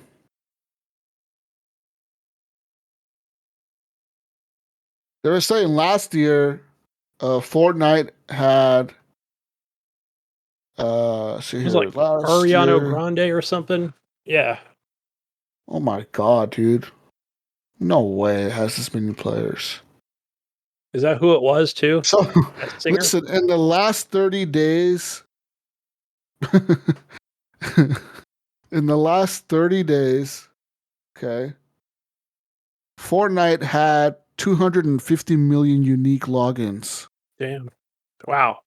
The most they had in one day was 25 million people. Hmm. And that's not the most ever. Like I see some other numbers that are higher. Like I see 33 million on here, 30 million, 28 million. And these are just throughout the last couple years. Yeah. You know, that marketing That is team, I mean, has insane. just, despite their controversial dance moves or whatever, they've moved away from that. Right now they're into actually Whatever. reaching out with Disney, right? Disney's Marvel and DC, I want to say as well, along with other Mm. companies where it's like, yeah, man, go in and get your fucking Iron Man skin. But you think Run about that. events. 25 million players in a day, dude. Yeah. When PUBG holds the record on Steam charts with 3 million players in a day. How is that even possible? Well, that not in a day. That's at one time, right? On Steam, Yeah, 3 that's a million at one peak. time. Well, Yeah. okay, so I mean, Fortnite is not on Steam, right? It's not, It's on everything. but I don't. But it's not tracked on Steam charts and stuff. Yeah, because it's Nah. not on Steam or Apple devices anymore. I don't think it ever was on Steam. Maybe it was, but at one time, but I don't think so. I think it's always been an Epic exclusive, besides being on consoles and mobile. Yeah, I don't remember. Yeah, I don't remember if it was at the beginning or Maybe when I had that old Save the World thing or whatever it was, or before it was a battle Oh yeah, royale, when it was an actual game. like Yeah, when it was in beta kind of thing. But right. maybe I then remember it they was $40. migrated it. I'm not positive though. Oh right, yeah, pre that. Yep. But even right now, Mayo, this says the live player count right now for Fortnite is 1 million players logged in right now. Yeah, I can see that. Yeah. And the last 30 days, they had 250 million players log in. That's fucking crazy. That's so. Right. It's got to be right up there. Gonna die? That game ever gonna die? It's never gonna die, is it? I don't know. Until the next one, It's right? gonna be a while, yeah. Yeah. How long do you think it has till 2030? I don't think it'll have that long. You don't think so? Because you got to think about a lot of little kids know what Fortnite is, so they'll be trying it when they get older or whatever. So Right. you got to consider that. So that gives them a couple, maybe 4 more years, 5 more years. How many older people are actually playing it, and what's the average Fortnite player age? Is it 15? Is it 16? Is it 12? I would have to guess maybe like 12, 13. Yeah, that's what I'm I'm assuming. going to go with 2026. Like 4 more years, just throwing it out. Look, I'm going to go 4 more years. I thought you meant the age. I was like, whoa. All right, yeah. But guys, I'm thinking 4 more years, and there's going to be another new hotness that's just blown up. Whatever it is. The metaverse. The metaverse, yeah. It could The metaverse. be. You never know. But whatever it might be something from freaking Facebook or Netflix does games. Yeah, they We're might all come out going to with be some in the battle royale. metaverse. Yo, speaking of Netflix gaming, I tried that new game on Netflix. Have you guys seen it? It was like #1 recommended in the world or something for me. It was. Where do I even get Netflix gaming? I wouldn't even know. It's just there. It's just there, bro. It just showed up. It was like, try this game. I'm like, okay. Yeah, I don't do Netflix. So what I do it through a browser? Well, I got Netflix this month because I wanted to watch that All Quiet in the Western Front movie, which was actually pretty I good. use Movie Box, Jesus, to watch all those Fuck movies. you, dude. I don't. So you did watch it? Did you watch it? I watched my shit legally, Gunny. Okay. So did you watch it, Jesus? I need to know. Yes, I did. Awesome. We need to do a little spoiler at the end, guys. That movie is really good. That movie. It's a movie. It's a remake. It's been remade like what 3 times now. No, I think this is only when did that movie come out? Like 1930 or some crazy shit? What is the movie called? I'll watch it tonight. All Quiet on the Western Front. Okay. I think 1917, the movie. It's Battlefield 1. Think of like so it's World War 1. It's about these German kids that are like in the German these guys, they all get drafted to go to the front, right, Mayo? They all get drafted, Mayo, these kids. And their friend doesn't get drafted because his parents don't sign the paperwork for him to go because he's like underage or whatever. So his friends forged the signature for him, and they all end up like joining the fucking military, thinking it's cool as fuck, right? Because they got like all this like grand idea that it's fucking cool and shit. And then they end up in the front lines against the French. And then there's like it's like fucking the worst front lines ever in like history of war, man. Like a shitload of people died in this area. Yeah, and it's a pretty fucked up movie. There's a lot of like explosions and people dying, people getting their fucking heads blown off and shit. It's pretty gnarly. You know what reminded me of that movie when I was watching that movie? I don't know if you guys remember about this, but when I was really into VR like last year or 2 years ago, whenever the fuck I bought it. I was playing all these VR games, and then you know who Dan is it Don Carlin or Dan Carlin? The guy who does hardcore history, the podcast. Yeah, well, there's a guy, right? Dan Carlin or whatever. He does hardcore history, which is like a podcast, Mayo, that he'll take you and like he'll talk about like I don't know, say like a war, but he'll talk about it for like hours. Like it'll be like a 4-hour podcast. And he'll talk about like the war from the beginning, like what made it go off, like who got involved, and like he'll talk about the machinery. He'll talk about like, okay, the Americans had the advantage because they had this tank, and this tank really like blew everybody's fucking mind or whatever. Like no one knew how to fucking take it out, or like their Germans were super powerful because they had all these people that joined their army right away. So he talks about like all these cool facts about war and shit. And he'll do it about different wars and different time eras. He'll talk about like the Romans, or he'll talk about the Mongolians, the Ottoman Empire, like, shit like that. But he did one on World War I. And when he did that podcast, he also made a video game that came out on Steam VR. And it's called Dan Carlin's like World War I experience. And it's him when you're like in VR and you're not really playing a game, but you're like in an experience in VR, you know, and he's kind of talking you through it. And so like, for example, in one of the scenes, you're like in one of those big blimps and you're in the sky and you're looking down at the battlefield and you're like dropping bombs on people or whatever. And he's talking about like, can you imagine being a person in World War I that's never fucking flown, and they put you in a giant fucking balloon and they tell you to go up in the fucking sky and you're dropping bombs on this battlefield. And he's like, can you imagine the devastation that these things created? Because no one has ever seen one of these things. Yeah. And next thing you know, there's a big flying fucking thing coming at you and just dropping bombs. Like, how do you deal with that as a soldier on the ground? You know, like he's like, you could just imagine the fear that people had, you know, when, you know, these things were coming in the sky. Like what the fuck, you know?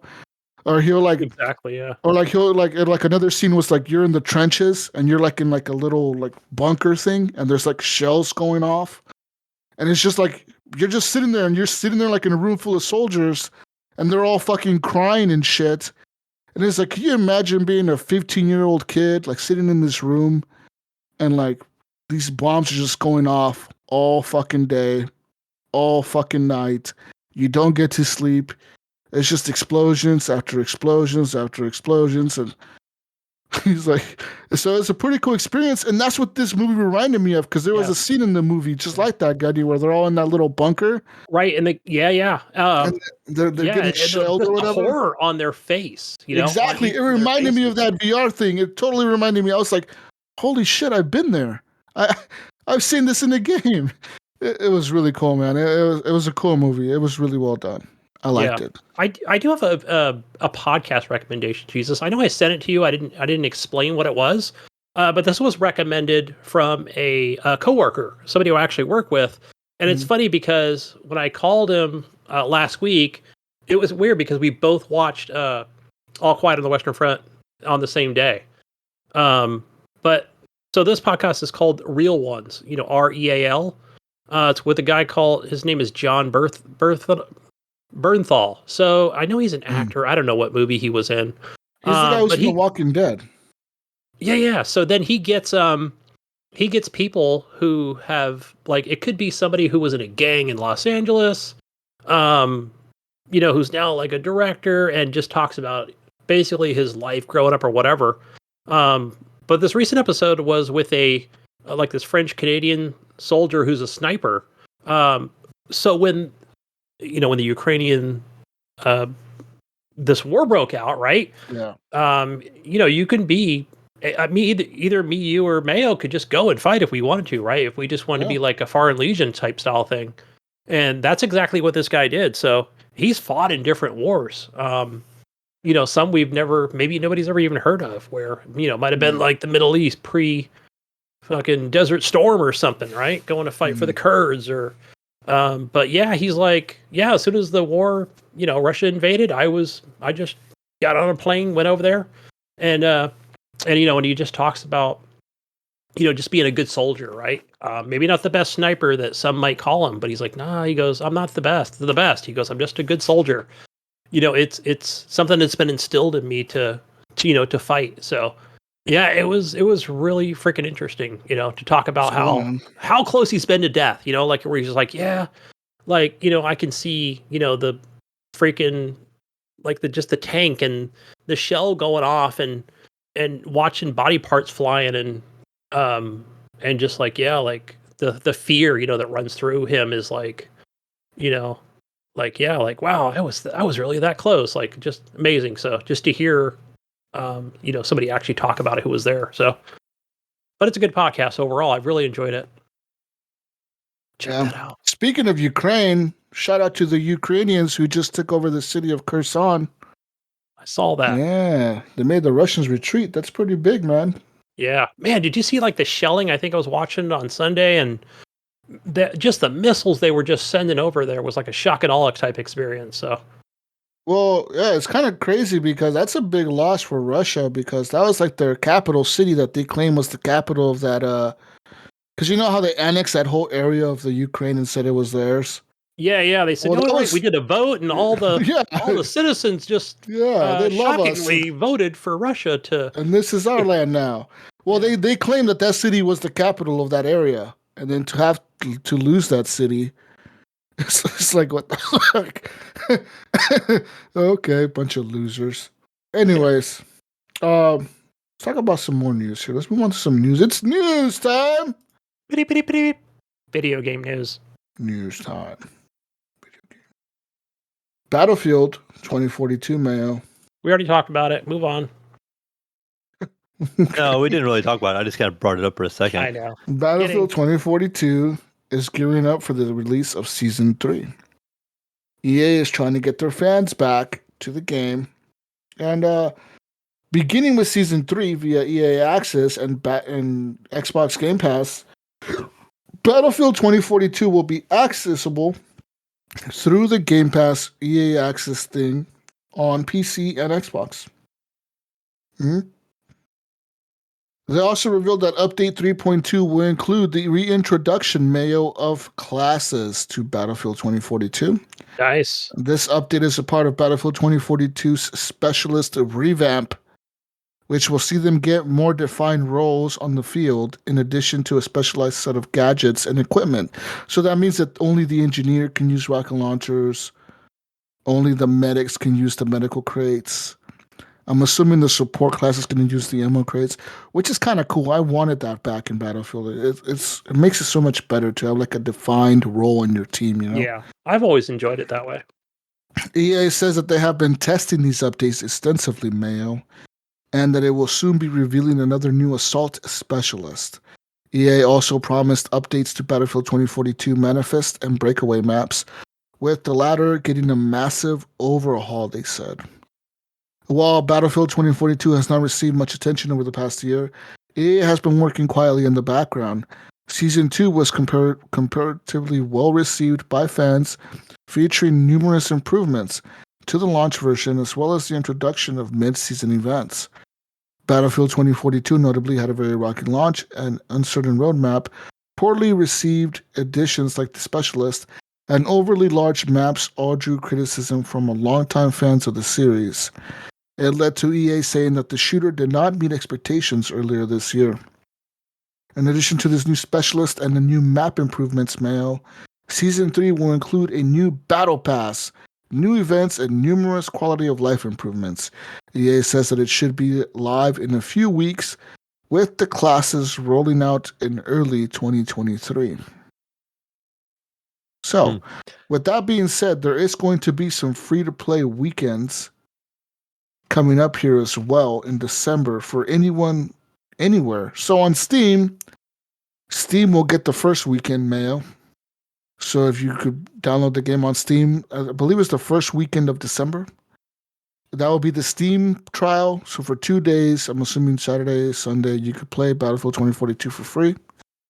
On the Xbox, it goes the second weekend of December. That would be for the Xbox players. Anyone on an Xbox platform can download the game on Xbox and play it for free, even if you don't have Game Pass.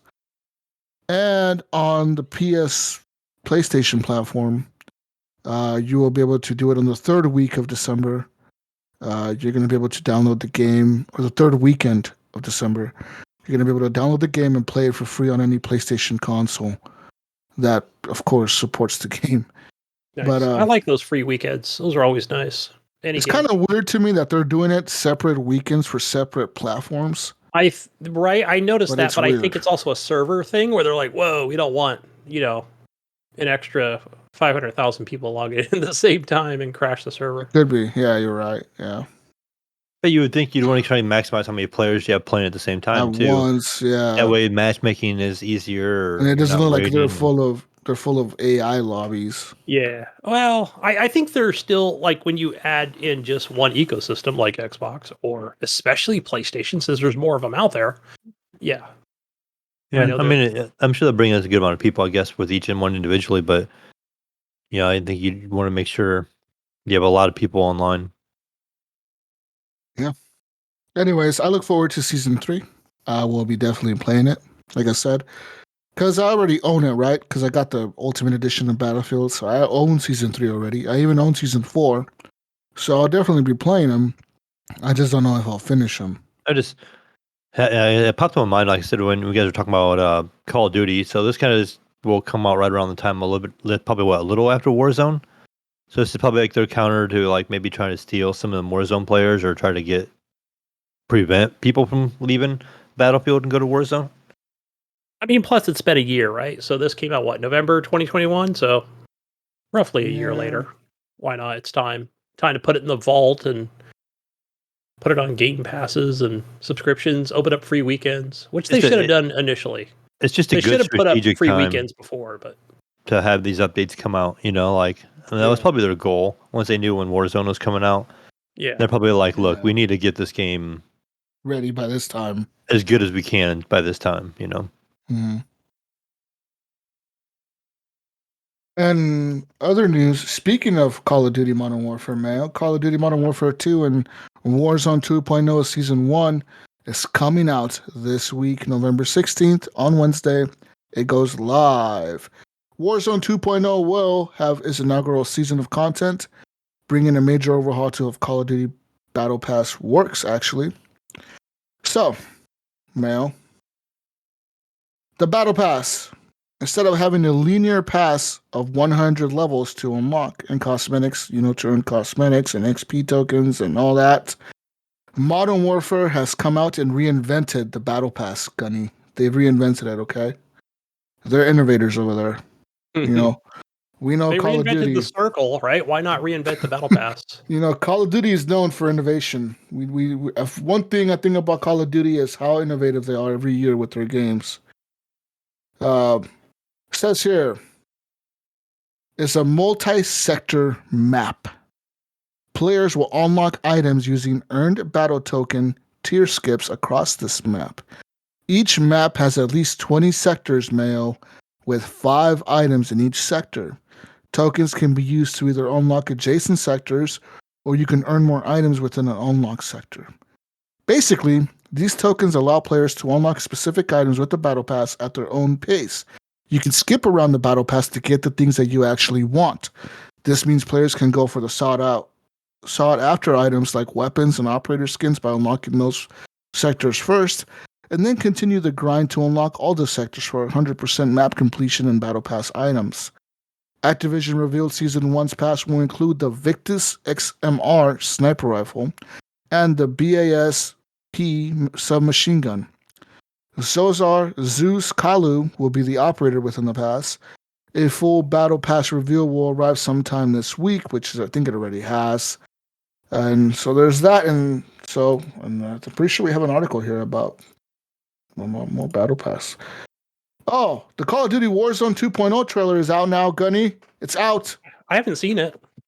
Well, you gotta check your email because they made a trailer specifically tailored to you. Ooh. Yes, so actually I got an email from this Mayo. You probably should get one too. It was actually a pretty cool trailer that did get me hyped because it'll say like, this is Jesus Walks Lot's fucking Warzone battles or whatever. And it shows it'll show like the people deploying. It'll be like your first deployment, and it'll say the date that you first played Warzone. So for me, it was like October, whatever, like 2019 or something, or 18. And then it was like the best squad that you ever played with. And it said, like, I'm pretty sure it was Brink and Nipron that were in my squad, and me, because it's a 3-player squad. It was Nipron, Brink, and me. And it said this was your best squad and your clutch squad. I don't know what the fuck that means. And it said like the most deaths was Brink of Eternity. It said he died like 40 times or something. And then it said that I played 100 matches. It seems like the numbers seems to be wrong to me. And it says that I won 1 match out of the 100. How the fuck is that even possible? Like, I swear I won more than 1 match of Warzone. I don't know. Yeah. Okay, so I don't know if it's counting, like, if it doesn't count the matches you won as, like, say, if like, Nipron got the last kill, the win went towards him and not me. I don't know how that's counted, right? I don't know how they counted that. But I know I've won more than 1 match. But it shows you the date you won your first match, and then it shows you, like, who had the most falling deaths, like who fell the most from like heights, and it was Nipron. It said he fell like so many meters or whatever, and he died the most from falling off of different things. It was a pretty funny trailer, but it was kind of cool, you know, saying like like I said, like your most used gun, your least used gun, your most used vehicles, your least used vehicles or whatever. Like, it showed all the stats, pretty much like all this shit. If you played Warzone, it showed like all these different fucking stats. It was a pretty cool fucking trailer, man. Nice. Yeah. Nice. I'll check that out. Yeah, it looks like I'm getting them on my Gmail, so. Yeah. I might have hit spam or something earlier this month or something. Also, the Gulag will be a 2 versus 2 instead of a 1 versus 1 now. And also, Warzone 2.0 Mail, biggest addition is this DMZ mode, which apparently is modeled after hardcore loot games like Escape from Tarkov. That's right. There's also been rumors of Easter egg points to a possible second map for the mode coming in the next few months.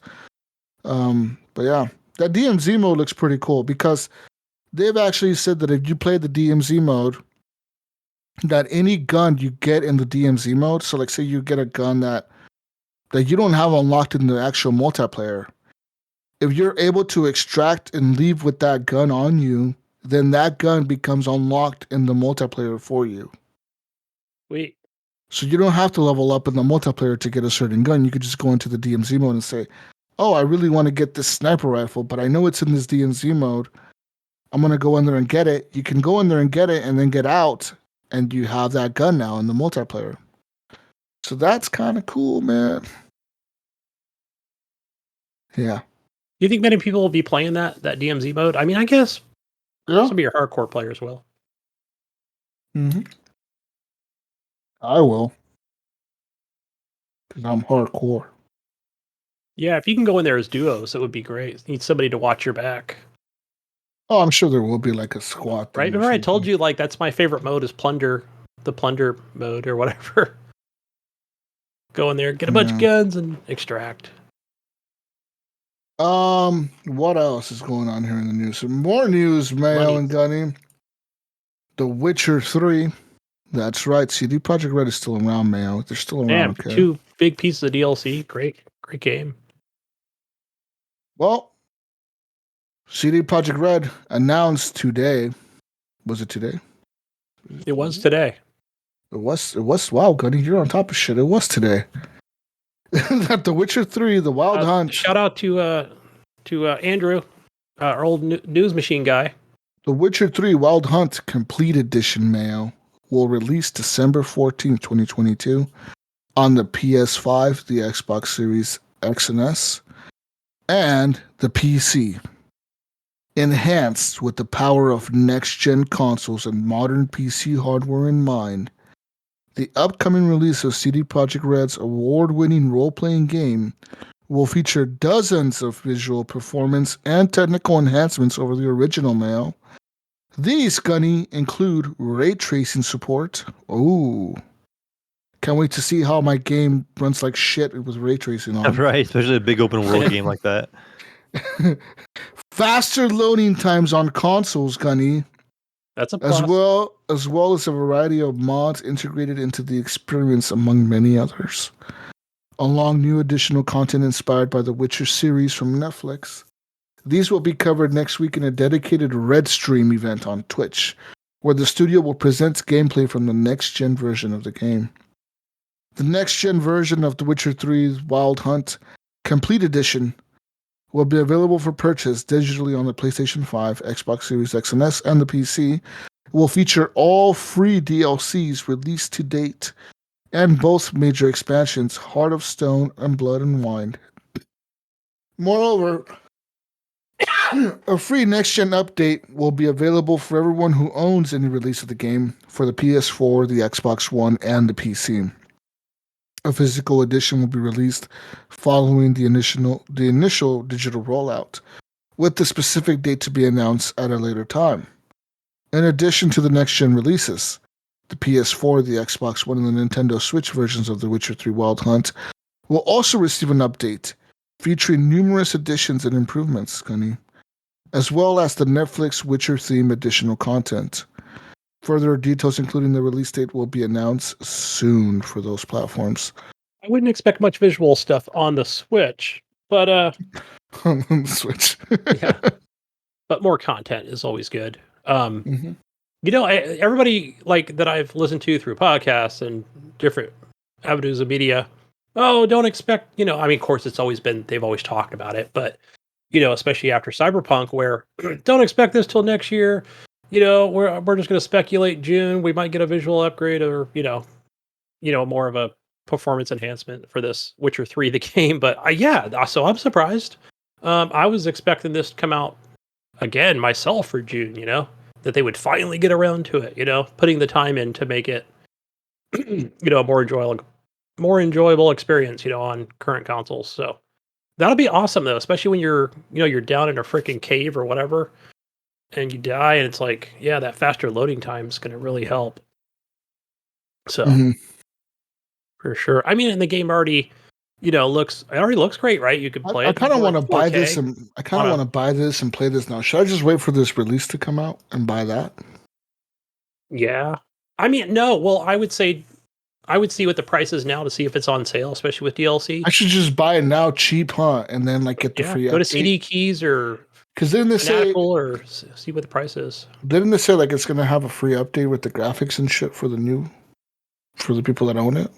Yeah, but so that would be again for your I'd say your PS5 and Xbox Series S and X. I don't know about Steam, just new content for Steam, right? So maybe just an update for Steam. They said new update for hardware and shit, Mayo, like ray tracing. Oh, right. Yeah, See, that'd be nice. More visual stuff then. I should just buy it. I should just buy it when it comes out again. Even though I'll never play it, it's too big of a game.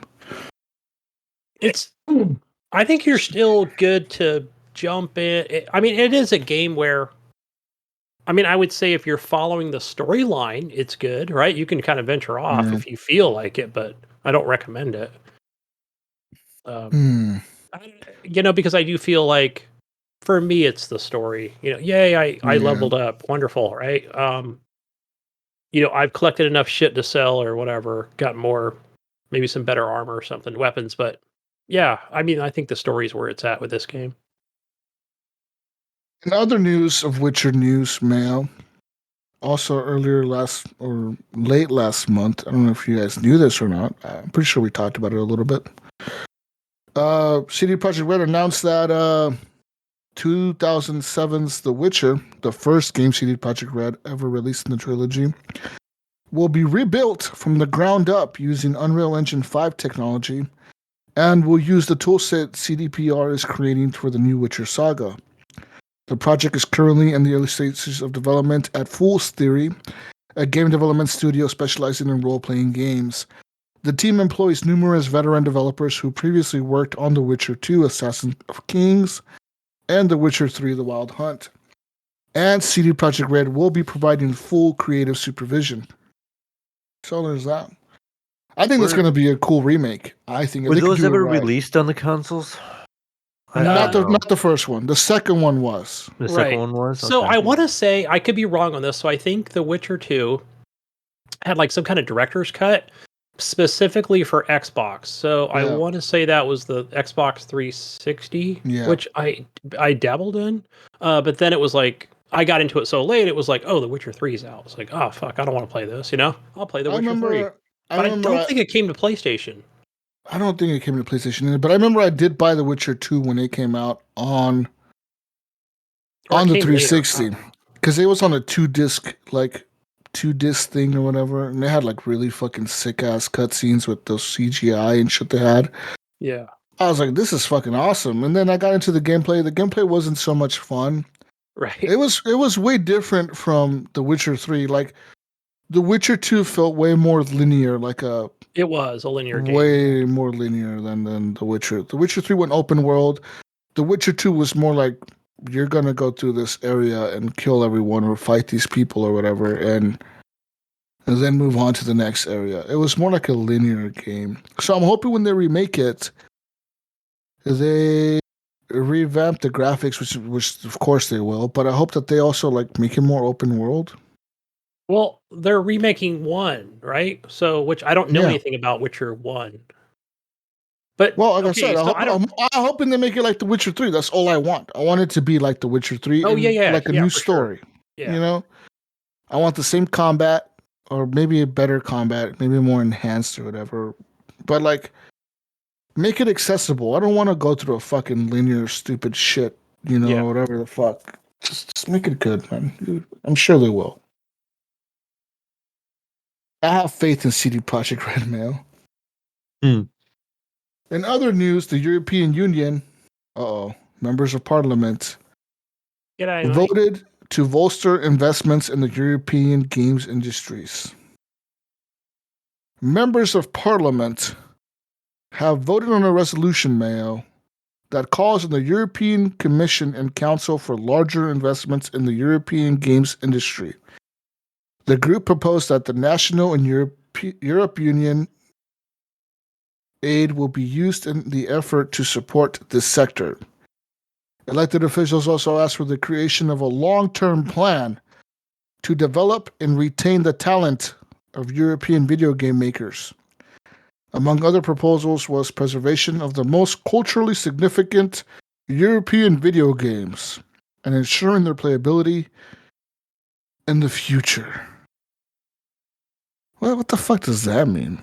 I have no idea. Going to put him in a museum or something? Today's approval to boost the European games market comes months after a March pre-vote, which said that the market needed to be recognized for its growth and innovation potential. At the time, Parliament member Lawrence Ferring said, quote, "Gaming has become a vital part of cultural life for half of our Europeans. Yet, we still do not have a European vision for the industry. Today, in the European Parliament, we formally call to develop a European video game strategy." Those Europeans, they're very united over there, aren't they? I mean, is this the same thing as the British Parliament? Is this a separate thing, or? Well, it's the British Parliament working with the European. They're all Europeans. Maybe it's the new Prime Minister, but he might be a gamer. They're all Europeans, Gunny. They're all European. They're all is Britain not part of Europe? It is, but I don't know. It could be a separate thing. Like maybe, but I don't say I don't know. Yeah, but you got Germany and France. If they made the North American Gaming Coalition, would Mexico be excluded because it's not part? No, it wouldn't be because Mexico is part of North America. It would be included in it. We're all Canadian here. Yay! No, we're not. No, fuck those guys. We would exclude them. Yeah, they're not included. They're part of the North Pole. Fuck those people. Those people. They're not North. I mean, they're northern. Above the North in America. How dare you? Hell yeah. How dare you mention those people on this podcast? God. They're part of European people. The cold North European. In other news, speaking of video games, Electronic Arts is shutting down Project Cars. I don't know. I never really played that series much. The Project Cars series, which EA acquired when it bought Codemasters in early 2021, will be shut down. EA confirmed the closure to GameIndustry.biz on Tuesday. Codemasters had acquired the intellectual property as well as its developer, Slightly Mad Studios, back in 2019. In a statement, EA said it closed the Project Cars in order to prioritize our focus in areas where we believe we have strongest opportunity to create experiences that fans will love. With shifting fan expectations, we recognize the need to evolve our games beyond pure play. What the fuck? Yeah, what's that mean? What do fans expect from a racing game? They don't want to play a game. They want to. How are you going to innovate from that? Okay, guys, we're going to add microtransactions now, to where right. you have to buy the steering wheel to drive the car. The fourth tire, right? Listen, comes with 3 tires. Listen, no. Listen, Gunny. Every time you race, your tire thread will get used up. Oh, shit. And if you race too much and your tires are all bald, guess what? You're going to run into the wall, and now you're going to have to repair your whole car. It's all microtransactions. You got to pay for new tires, new brakes. Fender, new tires. Like a real-life car? Yeah. I just got an oil change today, guys. It was $200. Or you could pay $100 a month for the EA insurance plan. Right. Full coverage. You can have full coverage or liability. Okay. Liability is it's like $25 a month, but full coverage is going to be like $100 a month. All right, and this will cover some damage. As much as you want, but you will have a $20 deductible every time you get into a wreck. Okay. Listen, this is the innovation that gamers want. Okay, when they're playing games, they want to feel like they're in real life. Okay, that's what they want. I'm trying to figure this out. I saw this earlier this week, that article, but I'm thinking all right, I know Codemasters has several different games, right? In their library, right? Which is, did they do the F1 and obviously Project Cars? What else am I thinking of? The rally race thing or whatever. So again, just off the top of my head, there's 3. They probably have a 4th one out there. And then EA has their own with Need for Speed. What else? What else do they have? They probably have 2 or 3 different freaking games. I know I'm not even Googling it, but I'm just thinking like, all right, so if EA has 2 and Codemasters again, now they bought them, right? So now they're kind of that they've been assimilated into EA. I'm trying to figure out because I'm thinking like if EA just said, well, fuck yeah, come on, we bought Codemasters. It'll just be like, that'll be 5 games, racing games. We just shit out every week or year, excuse me. That we could charge customers $60 for, right? But interesting that maybe they just looked at the numbers, right? And, it's not worth it as far as like development time, when was they looked Project at Cars Codemasters more? book. Was Project Cars more like a simulation? I thought it was. It I'm trying to think if it was like a more, Assetto Corso where you can have different views of the yeah, cockpit. Where it's a lot more like Gran Turismo and Okay.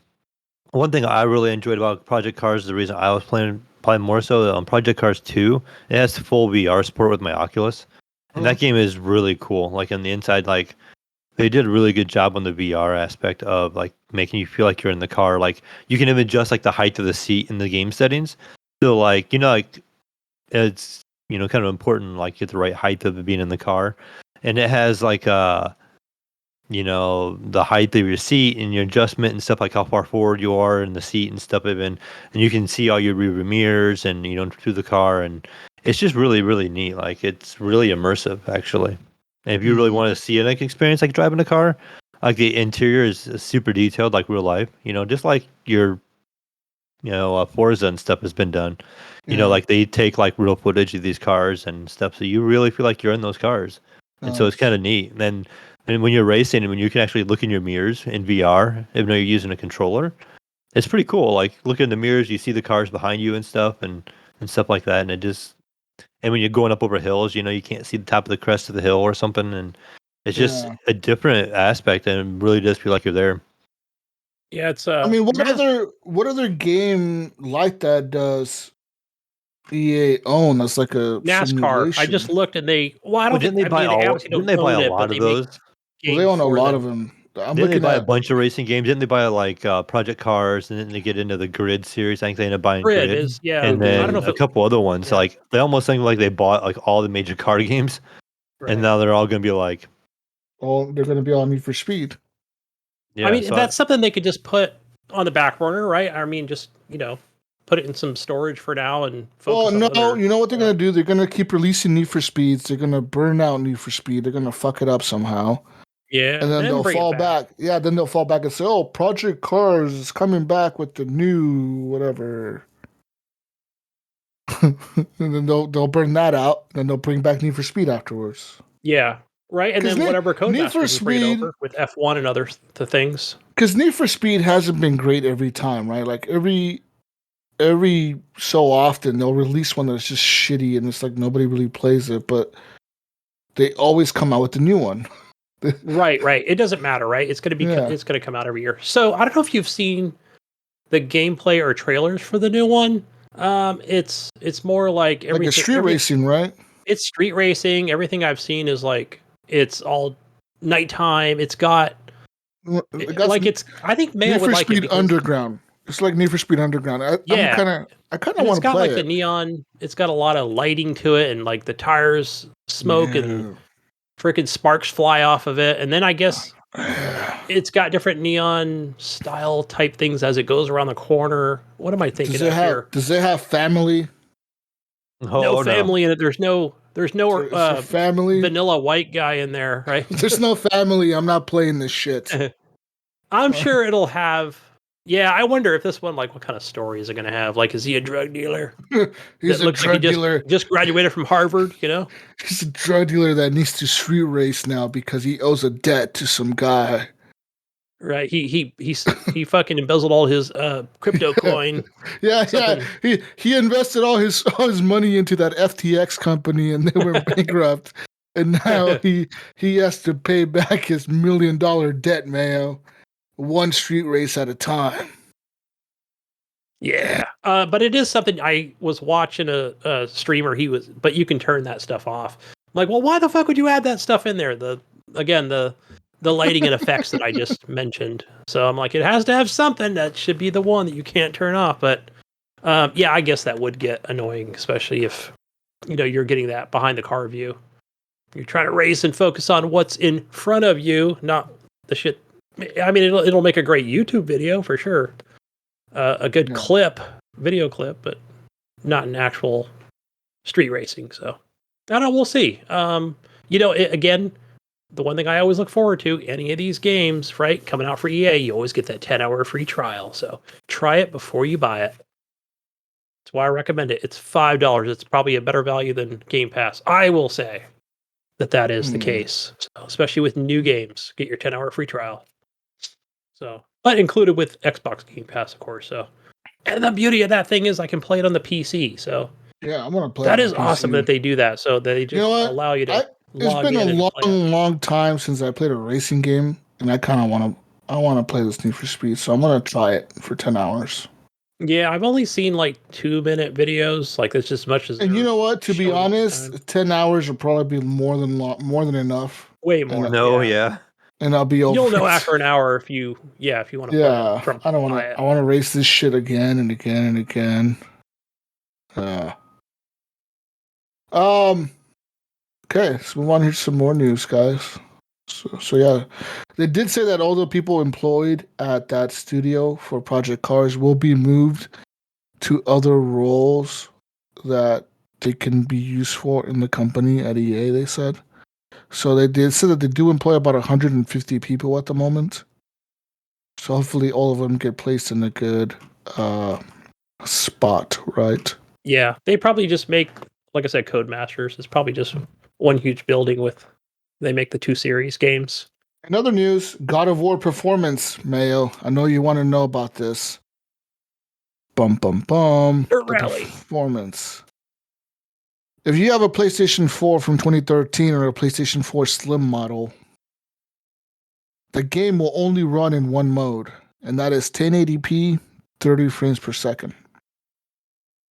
The more powerful machine, the PlayStation 4 Pro, offers a couple different options. There's a possibility to get a 4K-like image through upscaling of the resolution that goes between 1440p and 1656p with 30 frames per second. And then there's the performance mode, Mayo, which is also available, which manages to push out an average of 40 to 50 FPS and a dynamic resolution that varies between 1080p and 1656p.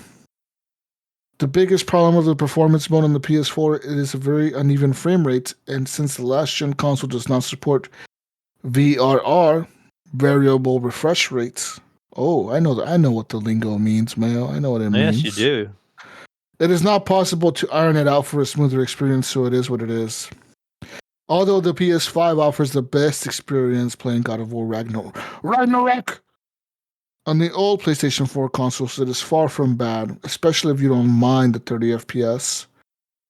But yeah, on the PS5, it includes a 4K 30 FPS mode, Mayo, as 40 FPS in 120 Hz with VRR enabled.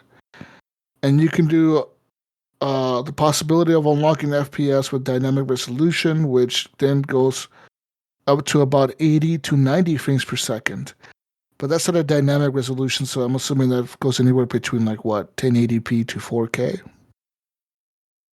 And it'll just go up and down as the game needs to keep that frame rate. Mm-hmm. I don't know. What would you play it at if you had a PS5? Would you play it at 4K 30 to 40? Or would you play it at variable resolution with higher frame rates? I would go higher frames, just because I'm used to it on my PC. 80 to 90 FPS sounds way better than 40. Once you get used to it, I mean, not sound like a PC snob, but once you get used to higher frame rate and then you go back, you really notice it, So it's like, I'd rather just to have it not look as good and play smooth. Yeah, that's what I did with my, I did that with Cyberpunk the other day. I was playing it a little bit, and I was getting, man, dude, that game is hard to run, man. That game really is. You have to really get in there and fuck with all the settings.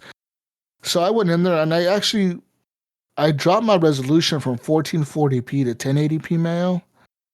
And that right there increased my performance a lot. It gave me at least 30 more frames, if not more, 40 more. I went from getting 40 frames per second to 80 to 90. I was like, yes.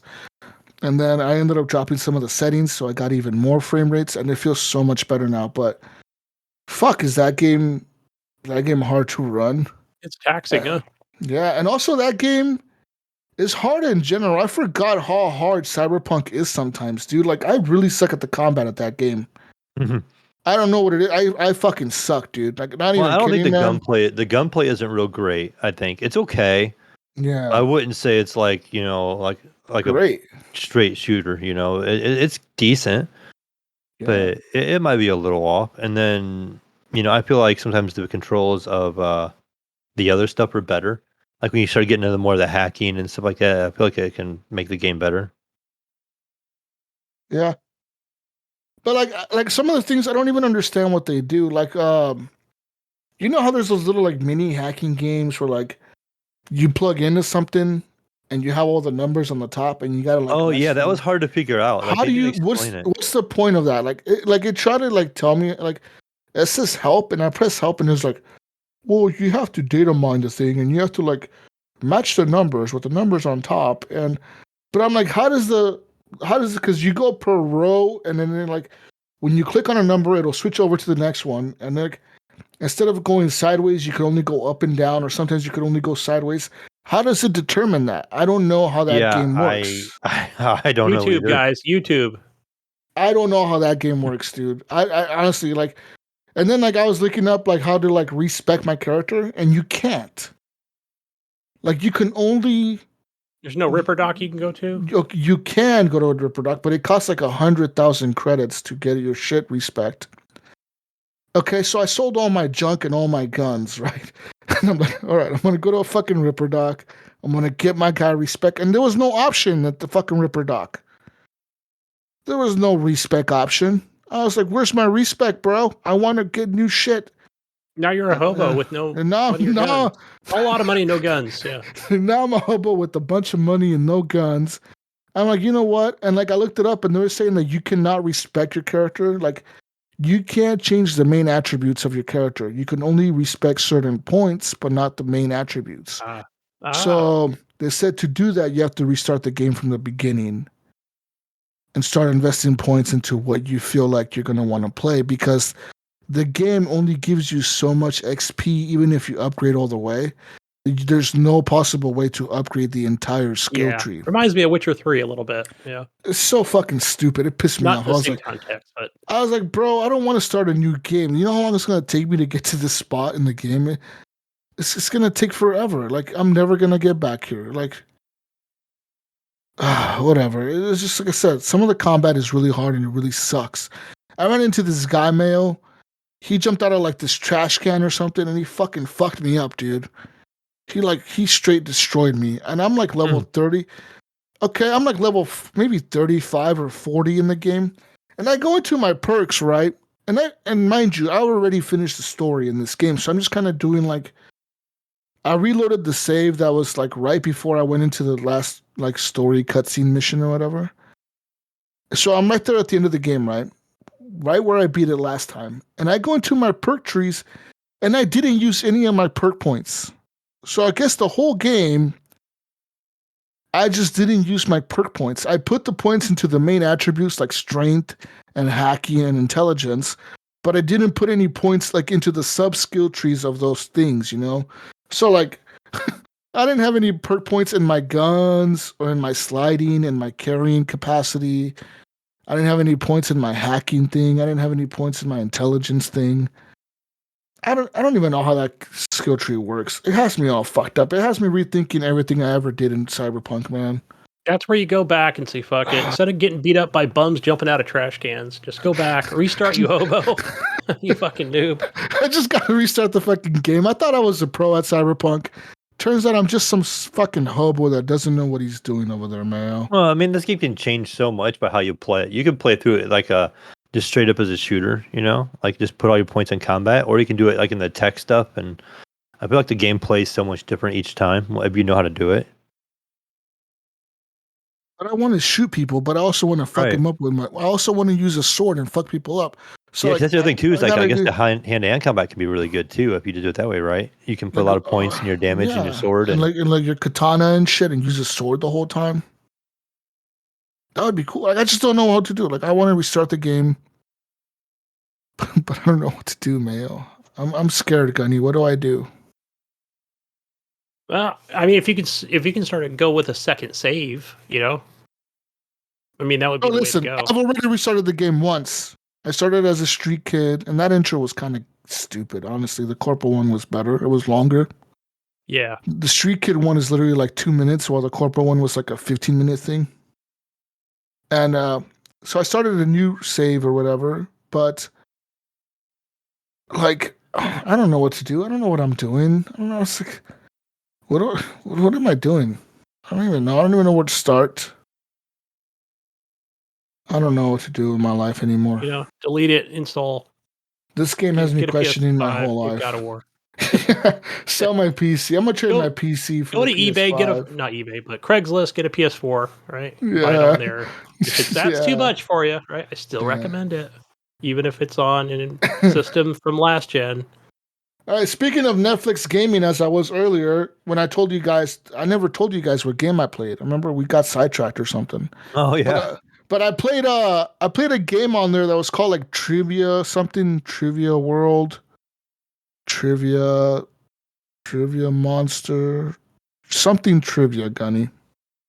On what device? On Netflix, bro. Oh right. Yeah. And I play with it's like a trivia game. You just launch it and it launches and it's like, oh, it's a trivia game. And then it'll ask you a question and it has you on a timer and it's like, okay, Katy Perry sang what song? And it'll give you 3 options and you got to pick one. And then you pick the right one and then it moves on to the next question. Like in 1950, who won the World Series and blah, blah, blah. And you're like, okay, I don't know this shit. So you just start guessing and then, yeah. Yankees, yay. And then it'll give you your ranking. It'll say okay, you got this many right. But then there's there's unlocks in this shit too. It'll say you reach bird brain.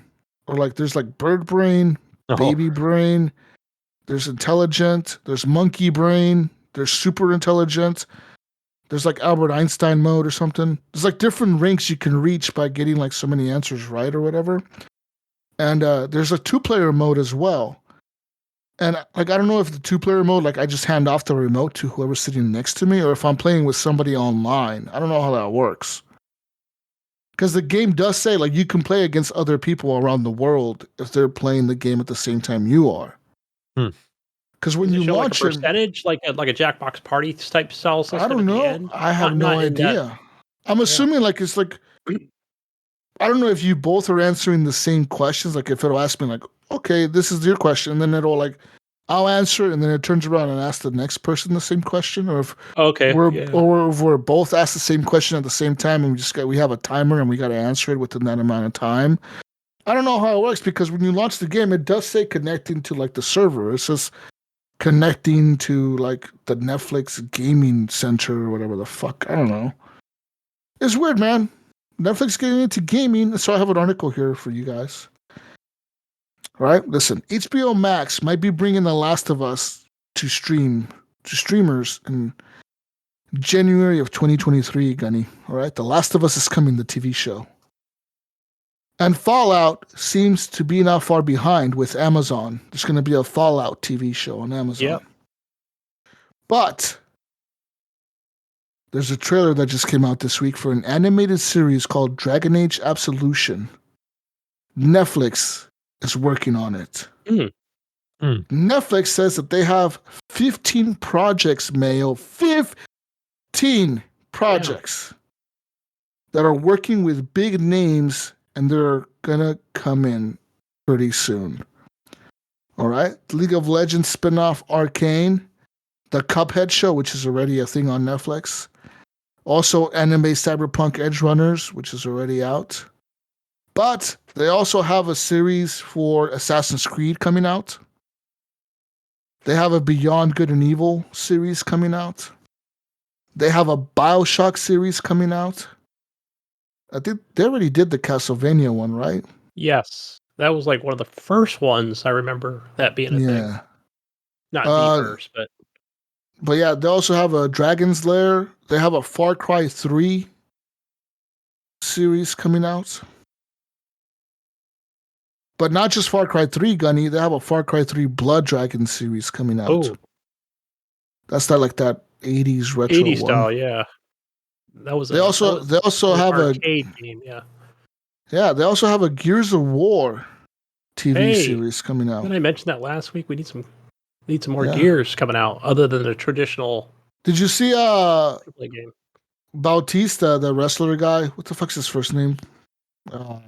Whatever, Bautista. Fucking yeah. I know you're talking about. He posted a picture of himself on Twitter, and he tweeted at Netflix, and all he said is, "Do I need to say more?" And it was of himself wearing the Gears of War armor. He had the Gears of War, the body armor or whatever. Yeah. He looked just like a fucking cog. I'm like, that dude would be a good cog. He would be a good soldier in Gears of War. He was in Gears 5, right? Wasn't he? Pretty sure, yeah. I believe, yeah. Horizon Zero Dawn is also being done by Netflix. A Pokemon live action series is also going to be coming from Netflix. Surprised that didn't come 5 years ago, yeah. That's weird. A live action Pokemon? Right, I'm used to the animated Saturday morning cartoon. We had that movie. I mean, the movie wasn't bad. That had a little bit of CGI in it, but yeah. Sonic Prime will come out December 15th. That's a Sonic animated CGI thing. Also, Mayo. I'm excited for this one, Gunny. Tom Clancy universe. They're going into the Tom Clancy universe. Yes. They're coming out with the Tom Clancy's The Division series. That sounds cool as fuck, doesn't it? A Division show. Would they just keep it New York, I wonder, or just maybe, or maybe the Washington? They could do Washington. Yeah, or they could do both. Really, I mean, it's a show, right? Right. They're also doing a Tom Clancy Splinter Cell series. Bring that actual series back, yeah. Splinter Cell would be cool, man. Splinter Cell, a spy dude or whatever, running around fucking people up. And last but not least, something that we've all probably figured that they would eventually do, somebody was going to do, is Tomb Raider. Tomb Raider. We've had the movie. Now we need some kind of animated series. Yep. Yeah. They actually, it's going to be an animated series of Tomb Raider, and the Splinter Cell one will also be animated. And the Division, I think that one's going to be live action. I would think, yeah. But why would they make Splinter Cell animated? Why don't they just make it live action? I think it would be cooler live action. That would be. That would be cool. Budget, man. I guess you're right. Probably too much money. Yeah. You know what I'd like? Jesus, I was thinking about it today playing Gears of War. God of War Ragnarok. I thought it would be cool to have a I was thinking of a couple different series as far as the old the studio, the Tales that fucking made the fucking adventure games, but Walking Dead and shit. But I was thinking God of War adventure game. Because I was just looking at the trailer again for Tales from the Borderlands, which is what Gearbox just made it themselves this time. I hear it was not very good. It got terrible reviews with the story. Oh, the new one just came out? Yeah.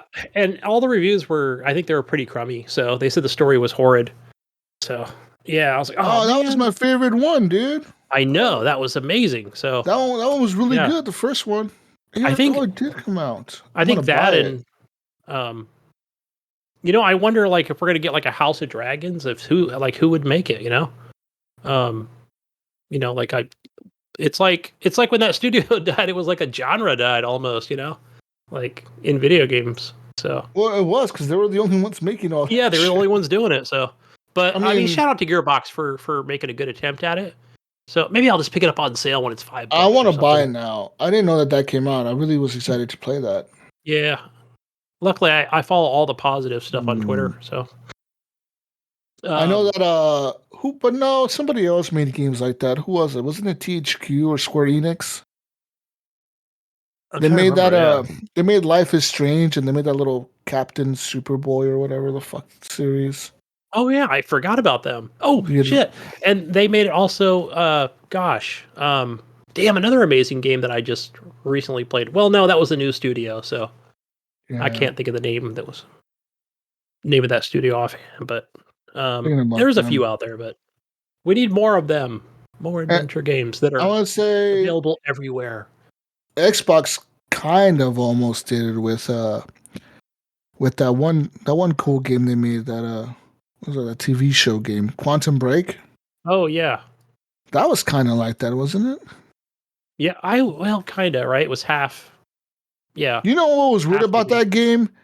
When I played it, I didn't watch any of the TV cutscenes, like, because wasn't that supposed to be like in the game when you played the game, like you finished the mission and then it would like an episode would play or something? I mean, Or was I it tripping? was Or was that just a separate thing? it was a separate thing. I felt where it Oh, was separate characters talking about the shit you like were doing in the game, no? yeah, right. Or they didn't know what you were up to in the game itself. That's So so fucking weird. yeah, Like who thought that was a good idea, Mayo? Who greenlit this shit?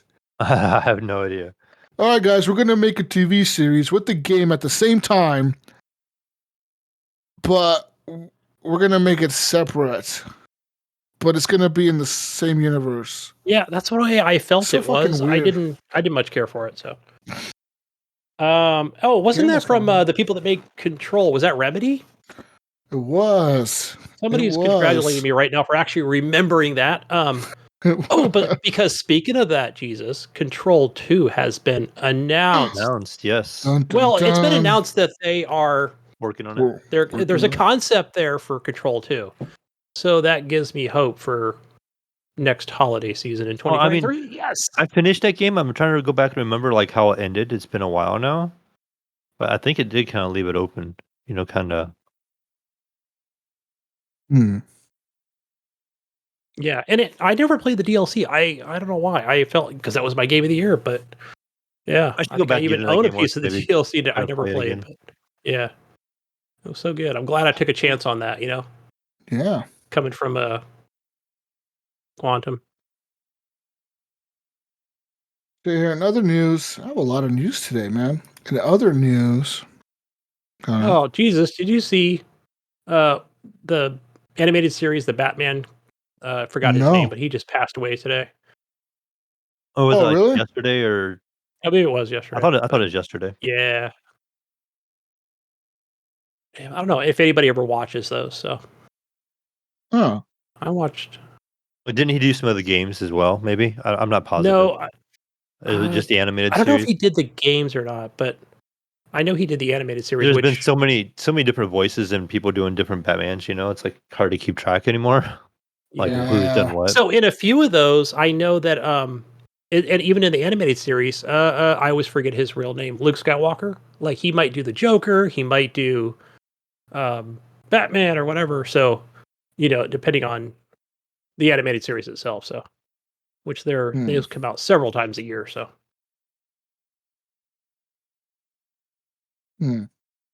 Yeah, Kevin Conroy is his name. That's it. Yep. 66 years old. Yeah, man. Just starting to enjoy retirement. Yeah.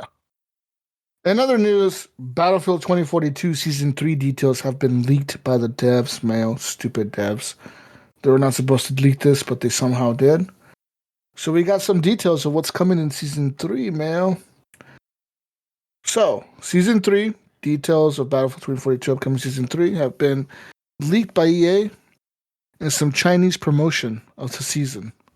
According to this leak, the developers are introducing a new special class character named Rashid Zain, along with the tank and 3 weapons. And according to this, Rashid Zain will bring his XM370A semi-automatic airburst rifle with him. He will also have the special power of healing after he eliminates an enemy. The rifle has the power to shoot through strong barriers like a wall. Wow. Nice. Also, they introduced a new vehicle, a tank named the EMK V90, along with 2 other weapons, the MK4 railgun and the NVK S22 smart shotgun. The shotgun will give the players abilities to take true 2-pronged shots at the enemy. What the fuck does that mean? What's a 2-pronged shot? Oh, what's a 2-pronged shot, Mayo? I have no idea. I'm thinking like the Switch thing coming at you. I don't know. I got Elden Ring on the brain here. I'm trying to picture it. But either way, I like the behind the wall thing, right? Because that's like, you shoot people through the walls. I like that. Yeah, that's cool. You're like, I'm safe back here. Boom. Yeah. It's like the Call of Duty grenade. That drill charge is like a grenade that can shoot through walls. That shit's annoying. Yeah, and in other news, Mayo, God of War is leading the Game Awards right now with the most nominations ever. I tried to watch that this morning, but I think I was a little late. It started at 9, so it must have went right off at 9:20. I mean, when I logged in. Were you surprised it was super hyped? You know what I mean? Like everybody's been anticipating this, and I'm curious. So, does it say where Elden Ring is versus God of War? I couldn't find any news on the nominees from this morning. So, and I believe the Game Awards is tomorrow. By the time you hear this, it'll be. Yeah, I'll hopefully, I can make it home in time to watch it. I'm always excited for.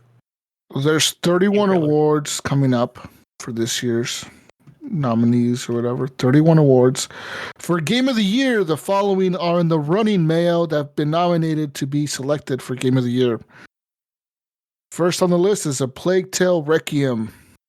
Wow, surprised that made Game of the Year. I should play it. It's doing good. Elden Ring, of course. Yeah. God of War Ragnarok. Yeah. Horizon Forbidden West. Another one. Stray. Oh, a good one. Yep. And Xenoblade Chronicles 3. I need to play that. Oh, never mind. It's on the Switch. Play it, Mayo. Yeah. I can't. For Best Game Direction, of course, Elden Ring got a nomination. God of War Ragnarok. Horizon Forbidden West. Immortality. And Stray. For the Best Narratives, A Plague Tale Requiem, Elden Ring, God of War Ragnarok, Horizon Forbidden West, and Immortality. What the fuck is Immortality? I don't know what that is. What the fuck? What is that, Mayo? I don't know. You haven't played it? It's probably on. It sounds like a Steam game to me. Oh, let me tell you right Maybe now. I'll know it when I see it. I don't know. We're Immortality. We're not playing it. Yeah, we're fucking the worst, dude. I mean, come on, guys. I thought we were a video game podcast. Video game podcast? What are these? I've never heard of fucking Immortality. Listen, Immortality is an interactive trilogy from Sam Barlow, the creator of Her Story. You use the cinematic ability to teleport from scene to scene to explore a treasure trove of newly unearthed footage from 3 lost films of Marisa Marcel, and you traverse decades of movie history. 1968 and 1970s. Apparently, it's like a live action. It's a live action thing or whatever. Didn't sound interesting to me. That's probably why I didn't remember. I don't think I've ever seen this trailer. Yeah. For Best Audio Design, Call of Duty Modern Warfare 2, Elden Ring, God of War, Gran Turismo 7. That came out this year? Oh, it's on Game Pass too, Immortality. Yeah, didn't it come out this spring or summer? What? I forgot that it even came out. Horizon Forbidden West. And let's see here. Let's go down to some other stuff here.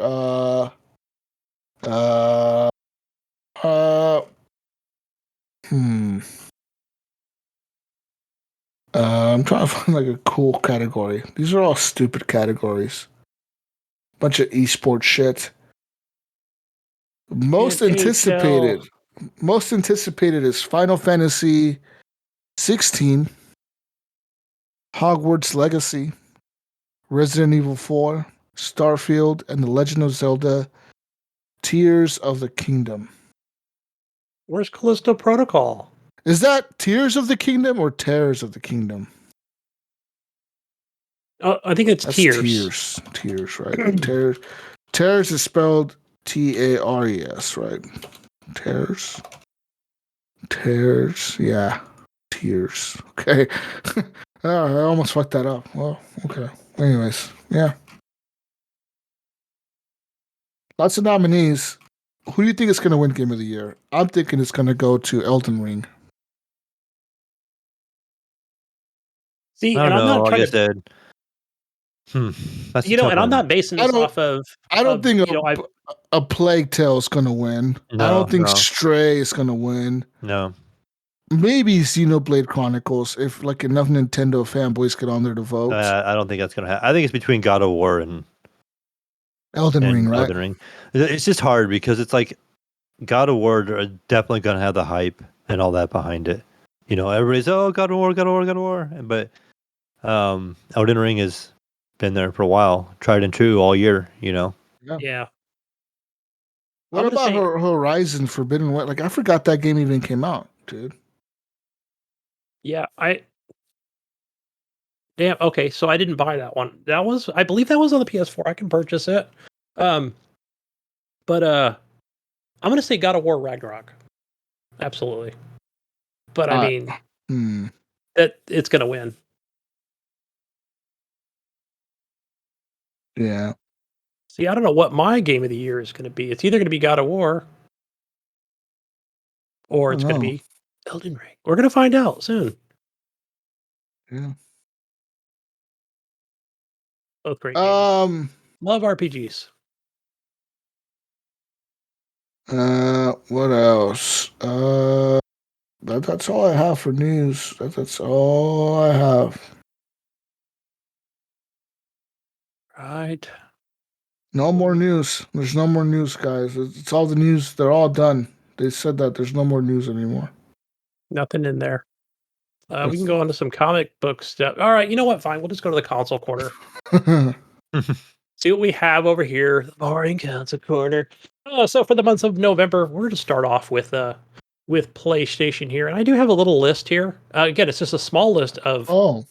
games, but there are more for the PlayStation Plus Essential. And Oh, are these the rich people? these are the people that have more money. So no, because I did. What did I get? Essential, and then there's Isn't the there's other essential tier, plus? whatever the fuck it's even called. Um, yeah, it's like, and a matter of fact, so I think when I was looking through a list of games to play, not to play like I knew I was getting God of War. I was like, oh, what else can I add to my library that I can play?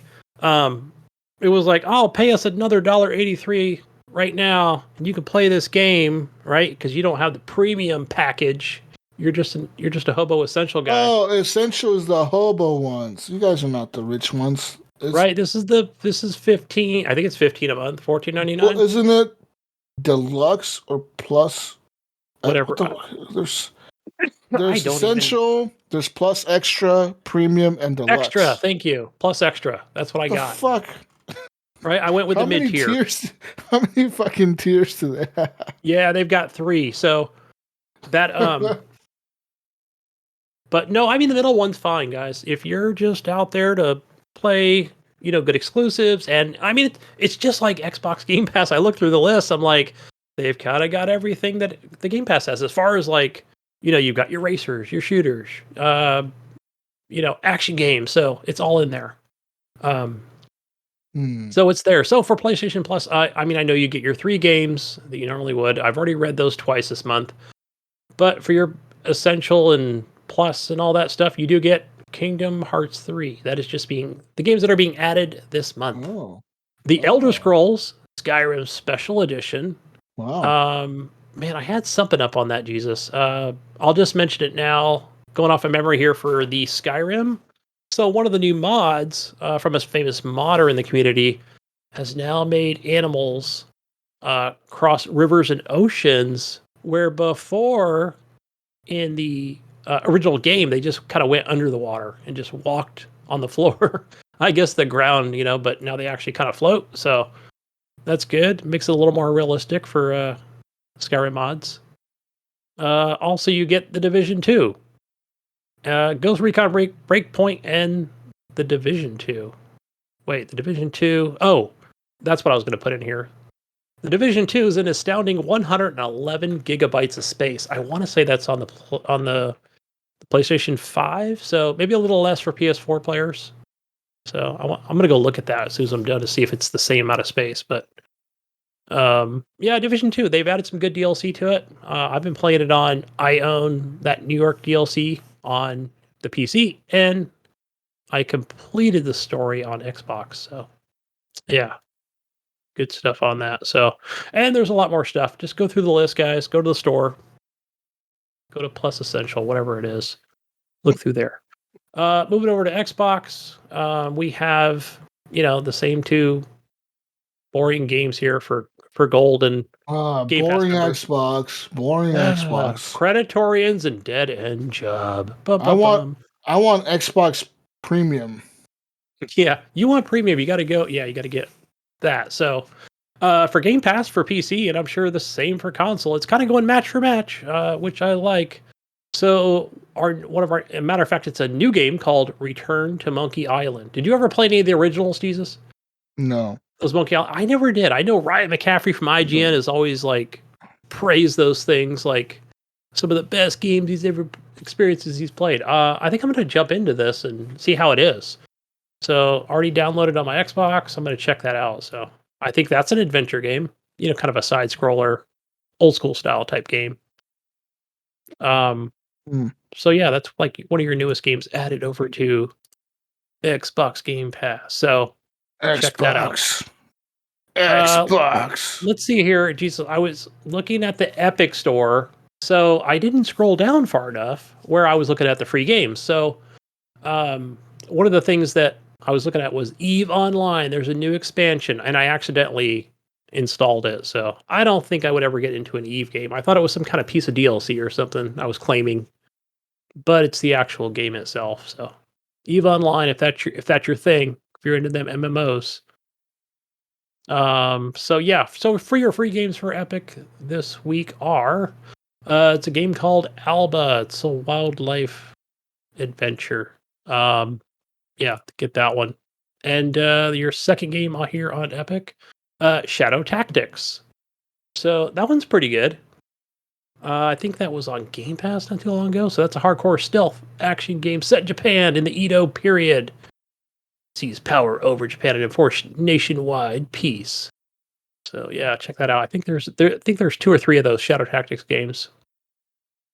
So I think that's all we have for the console corner, guys. So Xbox. One last piece of Xbox news that I have for you, Mayo.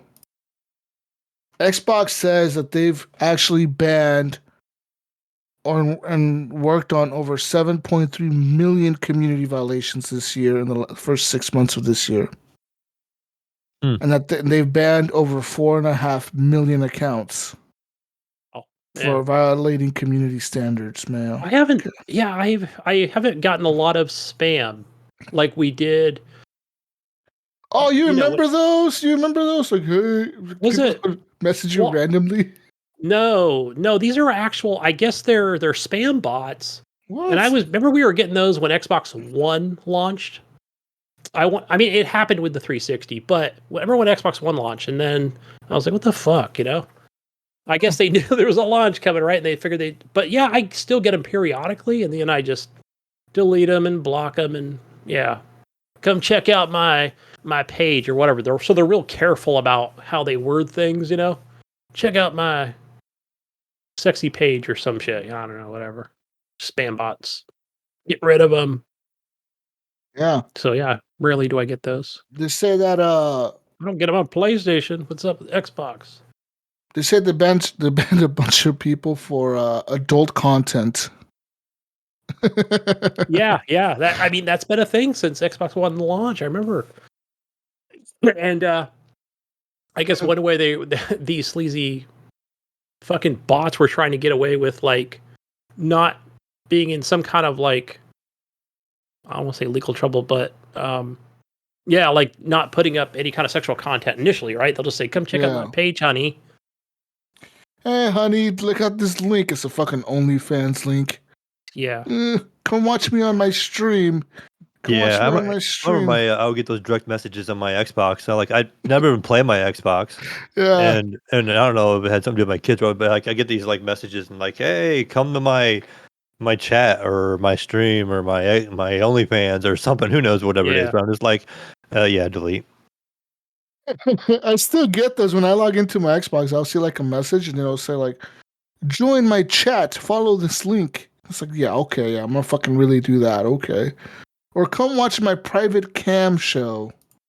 Follow this link. Like, no way. Come on, we just go to Pornhub, guys. Come on, it's free. So. Pornhub is free, guys. So, PSA, guys, porn is free out there. Go to Pornhub or something. You'll find them. Yeah, you don't need to click on shady messages on your console. And their Xbox. I helped you. Yeah, we helped. We're doing our service. All of those over 18. This podcast does not take any responsibility for. All right. What about Steam? Anything free? So the only thing you can get on free on Steam, Jesus, is nothing. Steam doesn't give so I didn't put the article up. I almost put the article up. There is 3 pieces of DLC Jesus, you can get. Yes, but you got to buy the game for $59. Oh fuck! Okay. Sackboy's Big Adventure. PlayStation just remember I told you PlayStation just randomly put that game on Steam. Bam! There it is, new game. So you can get the Gears of War, some skins for Stitches and other characters. If I don't think you have to own the game, you just go down and click DLC, free, claim that game if you want to get it. So do you keep it forever, or is it like a free play week? Or no, it's keep forever. So I've already claimed them. So that's kind of cool. I don't own the game, but I own the DLC for it, the cosmetics for it. Yeah. Hey, you never know when that game's going to be on sale, man. You know. Then I'll be like, what the fuck? I got fucking got some free God of War stuff on there. Awesome. That new Elder Scrolls Online DLC comes out tonight as well. Fire Song DLC. For what game? For Elder Scrolls Online. Oh, okay. This game I haven't been into in a while. It's called Fire Song. I don't know what the fucking... It's a new zone, Mayo. New zone in the Elder Scrolls universe. The Elder Scrolls Online, okay. Confront the Ascendant Lord deep within the volcanic heart of Yephalon, and conclude your year-long legacy of the Breton's adventure. Okay. This game looks kind of cool, man. I'm looking at the trailer. It looks fucking cool as shit. It's got a story to it. You can follow. I mean, even though it's an MMO, you can still get in there and can I play just it get in single here player if you want to. I don't recommend it. Can I get in here with friends by myself? Yeah, you can do it. You can follow the story and everything. I mean, you just see people running around, but is it like it's like the other fucking game that we played, the Amazon game. Yeah. The fuck is that one called? New World? New World, yeah. Yes. That game's been trending a lot lately. I noticed. Is it? I think maybe because it was on sale, or was it $20, or was it $10? I don't know. Every time I've watched gameplay, it doesn't seem. It's because everybody got rid of their old graphics cards. They got new ones. So they got new ones. Yeah, it does look good. I probably wouldn't get it because I'm playing, Conan Exiles, so not much. Yeah, it says since August, their player count has been going up on Steam charts. Yeah. Right now they have 91,000 people playing. The all-time peak was October of last year when it launched at 913,000 players online. It's a lot of players. Yeah. Does New World get free content updates, or are they paid DLC? Good question. Yeah. Is it like because Elder Scrolls is obviously paid DLC? Is New World free content? Yeah, and I want to say with Elder Scrolls, I'm sure, is it Jedi Light? He could probably correct me if I'm wrong. Where I think there's just, you could go anywhere, I think, except for there's like one area that's paid, and then now with this new one coming, is probably another paid area. So, but it's still, there's a lot to do, a lot to do in that game. So, I mean, if you're really into it, then. And does Elder Scrolls require a monthly subscription? No, I don't think so. But you can buy one, just like Fallout 76. You can do it if you feel like it. It'll give you like extra XP and shit. Yeah. Okay, because it says here that New World. I knew that was the big thing about New World when it came out. It didn't require one, so that's why I bought it. Yeah, and I think Jedi was telling me he's like, look, you can, if you go and there's things you can do in that game, like where it's almost like a free battle pass sort of thing. Yeah. Because the free one, a hobo one, right? So you don't have to pay the $20, fucking reoccurring subscription every month. And it does. It comes with stuff, and you like a daily login. You just go in and claim Mayo, stuff. Mayo, Day. let's get back into New World, Mayo. Yeah, I have it. We can fire it up. I barely played it. I haven't played that game in forever. I played it like the first maybe the second week the game came out, and I never touched it after that. I haven't played it in months, dude. I think the last few missions I had were like some fishing missions. I had to go fish. I don't think I got that far. I had to go fish, Gunny. That was it. You can fish in the new Sonic game. I was watching somebody play last night. What's up with all these fishing in Arizona? The game. Why do games like to add mundane shit to them? Yeah, that's a Sega thing. I never understood the fishing thing. Like, why do I want to fish in a game? You know, if it was something really essential, but even then, it's like, really fishing. If it's a survival game, I kind of get it, but was it Cult of the Lamb? I think you got to fish in that game. Yeah, I think there was fishing in there, and so was a couple other indie type games I played. Like there's why is there always fishing? Yeah, I think it's a Japanese thing. I feel. I mean, it makes sense in a game like The Raft, where you were stuck on a raft. It's like a building game, Right. Yeah, you're in the fucking ocean on a raft. Okay, that's cool. You gotta have fish. Okay, I get it. But Animal Crossing has fishing, and bug catching and stuff. It's just weird sometimes. Why do I have to fish all the time? What if I don't like fishing, Gunny? Then maybe you're vegetarian, right? Could be that. Yeah, maybe I'm a vegetarian from Portland, and I don't like fishing. Right. He just like I just like my trees and my grass. And your plants, right? Your green. Give me lettuce. Lettuce? That's right. Dude doesn't even smoke fucking Mary J, man. He's just more on the lettuce thing. Oh man, got some lettuce, bro. Not that lettuce, Ryan. Not that lettuce, you motherfucker, you. But he's a purist, man. He's a purist, man. He's into the psychedelics. Yeah, not the dope, I'm gonna start doing shrooms now. Fuck the weed. We're going to shrooms, man. We're upgrading in Oregon. We're all gonna be high on shrooms all the time. Legal now, man. Yeah. Woo, we're going high on the shrooms, bro. Yeah. I'm gonna go visit Jonathan Hall and be like, bro, let's do some shrooms and paint. Yeah. I know he likes to paint, and I know he has painting shit in his house. I'm gonna go to his house. I'm gonna go to his house, drink kombucha, do shrooms, and paint. Damn. It'll be a fun experience. That's a real Oregonian there. Oh shit! But yeah. Anyways, I want to buy a new game on Steam. Should I buy Stray since it's a Game of the Year contender? Yes, I played it. I played it all the way through. It's a good game. You could probably find it a little cheaper now. You might be able to find it in CD keys. Yeah. I want to be a cat. I don't know. It's out of stock on CD keys. Oh my god! What's it currently going for on Steam? $30. $30 full price. Yeah. Yeah. It just got a new patch. It says here. Oh no, that patch was from August. That's an old patch. Yeah, it worked for me fine. Day one, boom. Did you beat it? Good. Oh yeah. Oh, you beat it? Yeah, I beat it, man. It was like 6-7 hours. I did it in a couple of playthroughs, like 3 playthroughs. Yeah, seedings.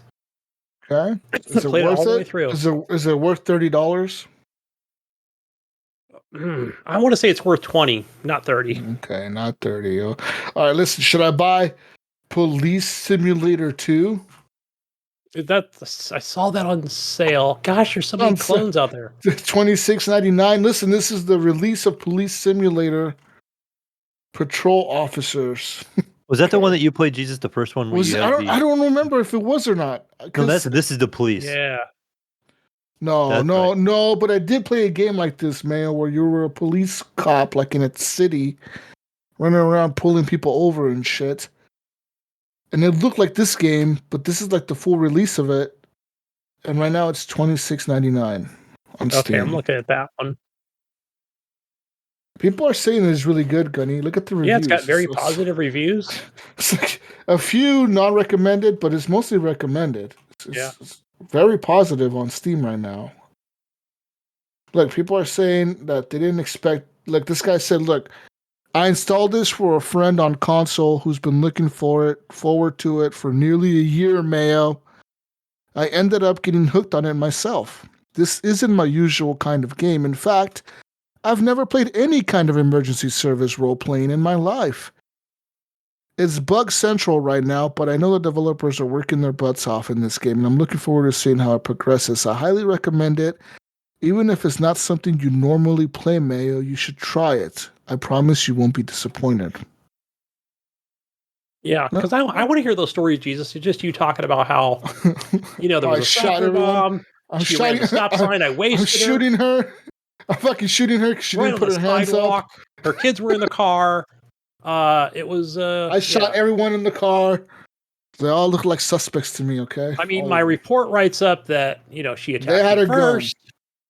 And the game allowed it. Yeah, that's what they had a gun in the car. Okay, and might have got planted in there. It was a squirt gun. It was neon green, but it was a gun. It looked like a gun to me. Okay, she was holding her cell phone. I don't know. It looked like a gun.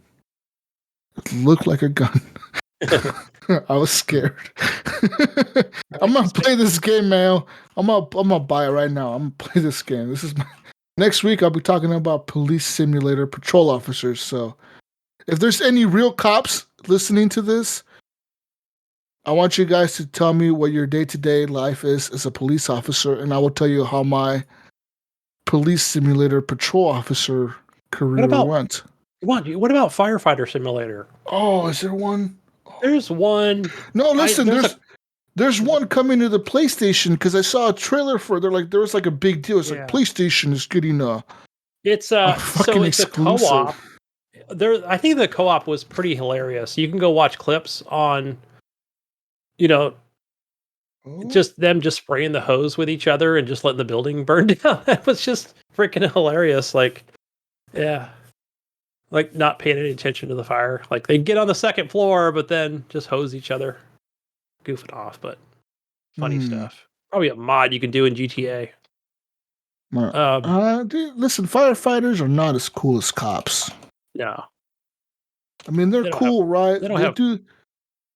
They're more hero. They're more heroic. Weapons, really, besides an axe, yeah. Yeah, a fucking big ass hose and I mean, cops can kick in your door and fucking beat your ass, and there's nothing you could do about it. You could fight a firefighter. Yeah. You know what I mean, Mayo? Firefighter shows up to your house, you could fight that motherfucker, You could be like, fuck you, bitch, I'm fighting all of you guys. He might have an axe, but you got He might kick your ass because they're pretty fit. They might kick your ass, but you can still fight them. A cop, you try to fight a cop, that fucker will just shoot you or something, You're getting tased, sprayed, yeah. Good thing I have this camera. Look who showed up behind me. Oh, look at this guy. He's walking? Is he walking? Yeah, kind of. What? He's got a big old boot stuff. Hey, tell him you need to play. Tell him you need to play God of War Ragnarok. So he needs to stay another 6 months. So get ready for the other leg to break. Here, I will step out for just a second, and I'll let him jump on. He can say hi. Right. He can talk about his Call of Duty escapades. Oh, gonna have Evan, special guest Evan, on the show right now, ladies and gentlemen. He Mayo let him out of the dungeon for 10 minutes. He's hobbling. He's hobbling over now. He's here. I can hear the chain rattling. What's up, motherfuckers? Órale, carnal, ¿qué pasa? What up, Evan? What's going on? Hey, buddy. What's up, Jesus? Not much. I heard you're healing pretty well. Fake news. Yeah. Not true, huh? Not true. Not true. Mayo has to play God of War Ragnarok, so he needs another 6 months. Oh. So gonna need you to break my other leg. You'll never see accident. Home again. Mm-hmm. Oh, yeah. It's a shame the camera was on because I was gonna come up and get him in a chokehold, and I was gonna make my escape. I think squatters moved into your place in California. Yeah, your place is fucked, bro. Gone. It's gone. It's all gone to shit. You're gonna show up, everything's gonna be gone. Yeah. It'll be sold to somebody else. A new family moved in. Yeah. Yeah. I believe it. It's gone. Yeah, that place is gone, dude. You're fucked. Gunny asked me today, when you coming back to California? I said, I'm not. It's a lost cause. Yeah. He's What's in up? Ohio now. Where are we at the show here? We're on the end of the show. We're at the end. I haven't read community questions yet. You know what? Let's go ahead and do that. Community questions? Bill Gardner. We talked about Call of Duty already? Yeah, we did, bro. What'd you say about Call of Duty, huh? It's fucking good. It's good, but the new drivers are trash. Yeah, the game's dog shit. It's broken. The new drivers are bad, man. Like, I installed them. Okay, the ones that just came out, I think just a couple days ago. Is that the ones you're referring to? Still doesn't work. Use 522.25, Evan. I can't. It's broken. No, 522.25, it works. Doesn't work. No crashes. No crashes? None. What do I got to do? Flip the computer upside down? Download DDU. Okay, uninstall the drivers that Mayo has on there. Is this what you told me to do the first time? And you're like, wait, it doesn't work. Fake news, it doesn't work. No, that was different. That was a hot patch. What do you mean that was different? That was a hot patch for 546.46. What the hell? That's too many numbers. This is an older driver. This is from October, and this one works fine. So it's some hobo driver? Well, no, it's actually a pretty good driver because it doesn't crash the fucking game every 10 minutes. Oh, yeah. So what, it crashes every 20 minutes now? No, it doesn't crash at all. That's the fucking thing I'm saying. I don't believe you. The new drivers are trash, though. I can never do that, dude. I get so mad with them crashing. How are they getting away with this? Yeah, it's exactly what I'm saying. How are they getting away with it? I'm hoping that with what's that shit? Warzone 2.0. Yeah, season 1. I'm hoping they bring out a patch for the new drivers, but I don't. Why are they waiting until then? How hard is it to put out a new driver? That's what I'm saying. They should have had it day 1. They should have had it day 0. This is ridiculous. Unacceptable. Yeah. Unacceptable. You tell them, Evan. I'm enraged. So are you playing it, Evan, or are you just like? Yes, Gunny, I'm playing it every damn day. I know. I see you on I'm Steam. addicted. I have a problem. But how many gold guns do you have so far? Camos. 5. Nice. Yeah, 5. Oh, sorry, I lied. 7. You've been grinding those things out, haven't you? I told you I have a problem. You do have a problem. And every day I'm mad that the game's broken. It's awful. But I keep coming back every day. I look for a new driver. I'm like, maybe today's the day. That's what was my question. Yeah. Nope. Just grin and every day. Back at it. Come on, check for new drivers. Nope. Still broken. But it's just the worst part is that it's when you're partied up. Yeah. Because I'll be playing.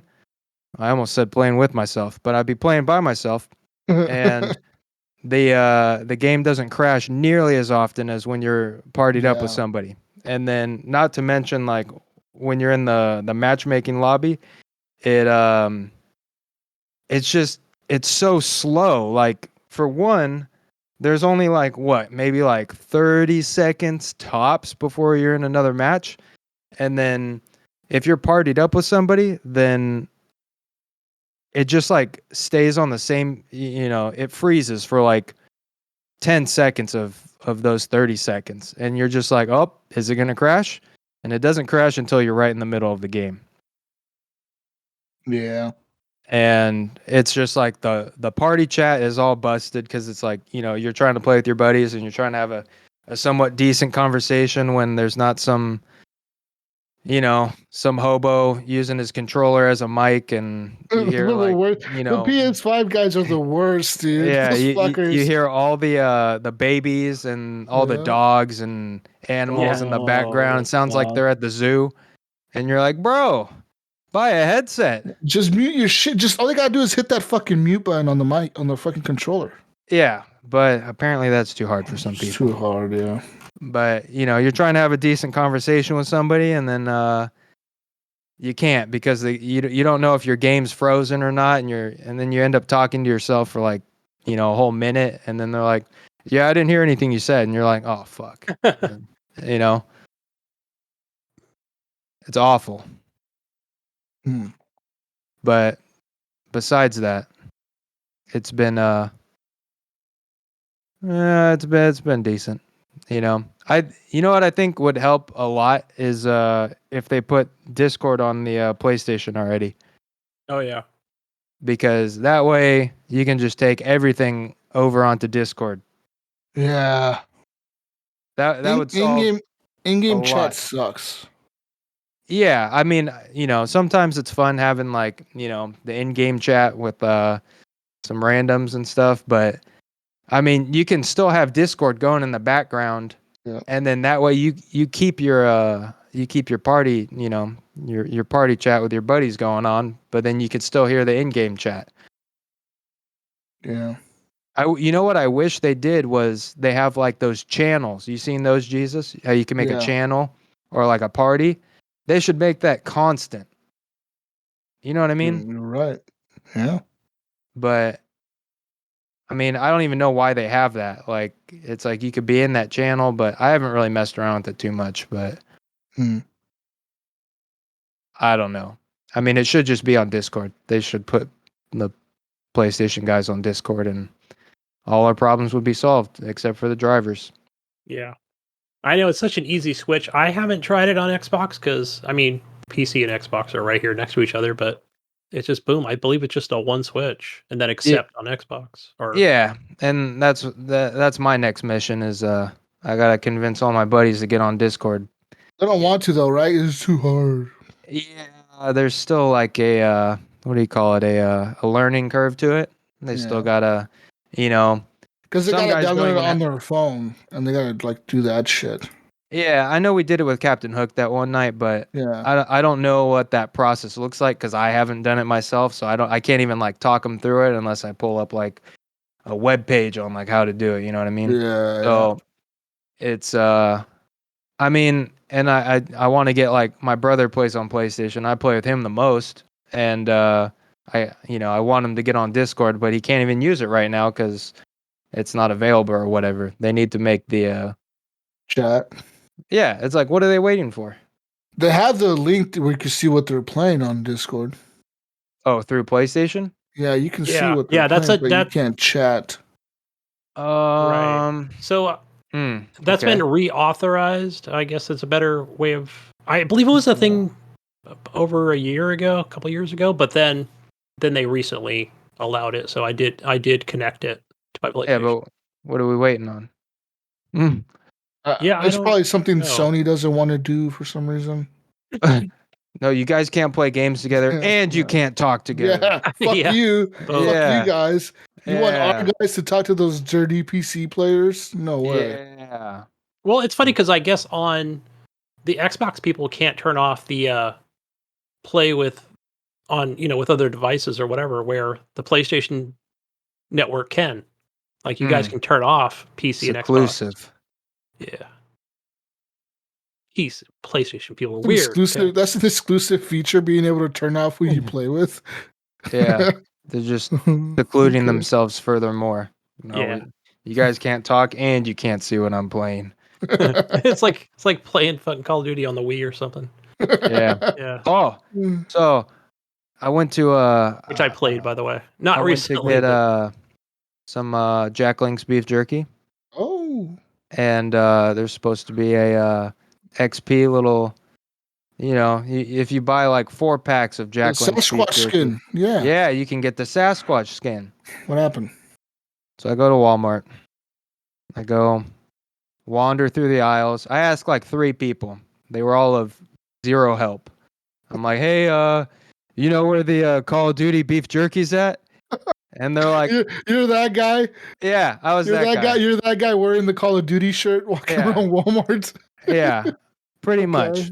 So I go up to, it was like the second guy I asked. He was like, I told him, I was like, hey, man, there's Hey, some Jack Link's beef jerky. I already looked in the aisle over there, but I was wondering if you had some like display. And he was like, oh, desperate. yeah, it's at the end of the aisle here. And I was like, oh, hell yeah, here we go. It was the wrong beef jerky. So Oh. I was like, damn it. So I was like, on my way out, I was like, nothing.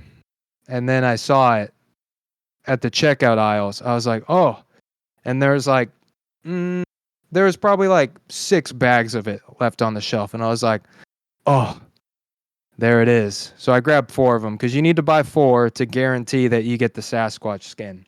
Yeah. And so I bought 4. It's like $20. I'm like, all right, whatever. And then I get into my car and I start trying to peel off the sticker to get this code. And I was like, damn, this is fucking hard. So I was like, all right, whatever. I'll do it when I get home when I can grab a knife or something. All right. See where this is going. I drive all the way home and I start peeling off the sticker. The first one rips and I'm like, oh shit. So I start trying to do another one. And that one peels off and there's nothing under the sticker. I'm like, what the hell? What? So I'm like, oh no. And I start Googling, where's the code on the Jack Link's beef jerky for Modern Warfare 2? And then first page that pulls up, thieves have been stealing codes from Jack Link's beef jerky packages. I'm like, fuck. Damn. Well, I hope you enjoyed the beef jerky. No, I went back today and I returned it. They asked no questions at Walmart. Did you get a new beef jerky? So on my way out, You bought the big pack of cheese balls? I saw a massive display of beef jerky. I'm like, still a little salty about this situation, but let's see. I kid you not, all of the packs had the code ripped off of them. No. They make it so easy to peel off those codes. There was probably like 200 bags of beef jerky in this display. I don't know how I missed it the first time I was there. It's the employees, bro. The employees ripping those fuckers off. Yeah, when they're making those displays, Yeah. I mean, there was like not a single code on a bag. I was like, or maybe you buy the bag and they hand you a code, like they got them like stashed in the drawer or something. Nope, didn't happen when I bought them. They gladly took my money. So I was like, before I thought about returning it to Walmart, I was like, damn, how do I go about getting this code? I was like, if I contact Jack Link's beef jerky, they're going to be like, talk to Activision. If I talk to Activision, they're going to be like, contact Jack Link's beef jerky. And I was like, man, I'm just going to return this to Walmart. Like, I don't want that skin anymore. I'm bitter about it. So just buy it on eBay. Yeah, just along with that Burger sounds King expensive. Shirt. That sounds expensive. You literally just spent $20 on jerky. But now I'm upset about it. So now it doesn't count.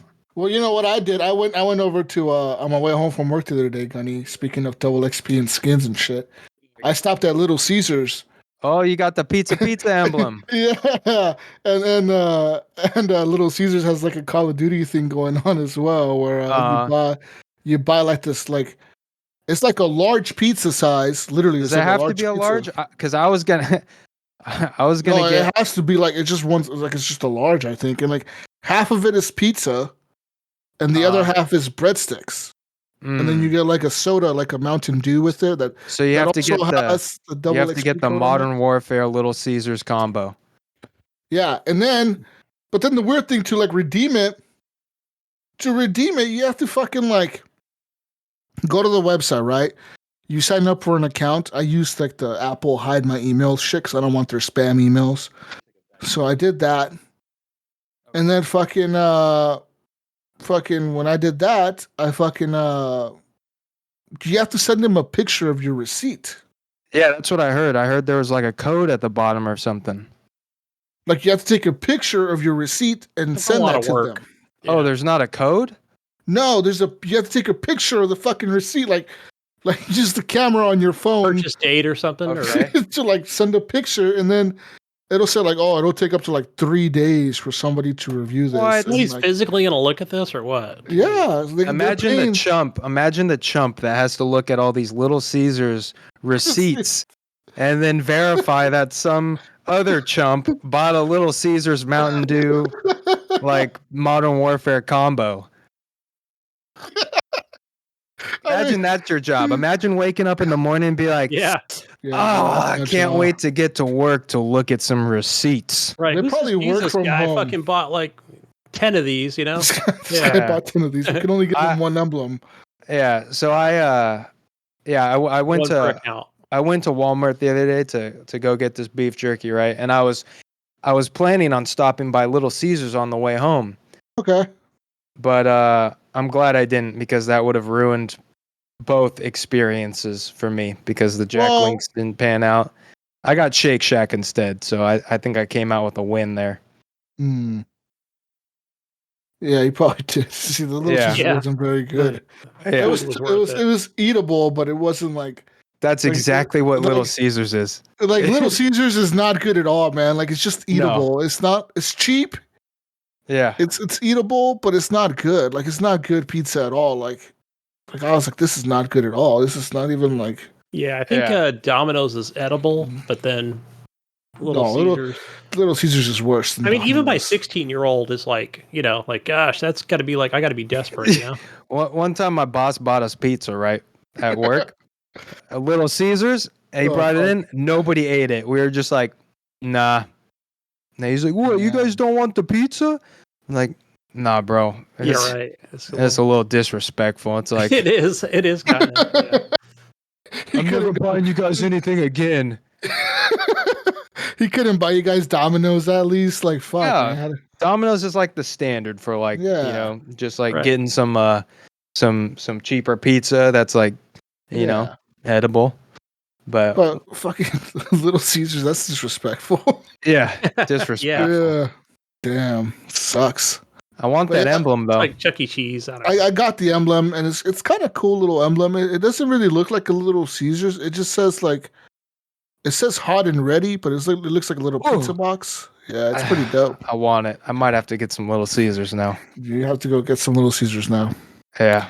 Yo, listen, on eBay, I put in a bid for one of those Sasquatch skins, like one of those, like 4 of those codes. And it was like a bid, and I think I'm still winning. I think I had to pay like $26 for it though. $26? Gosh.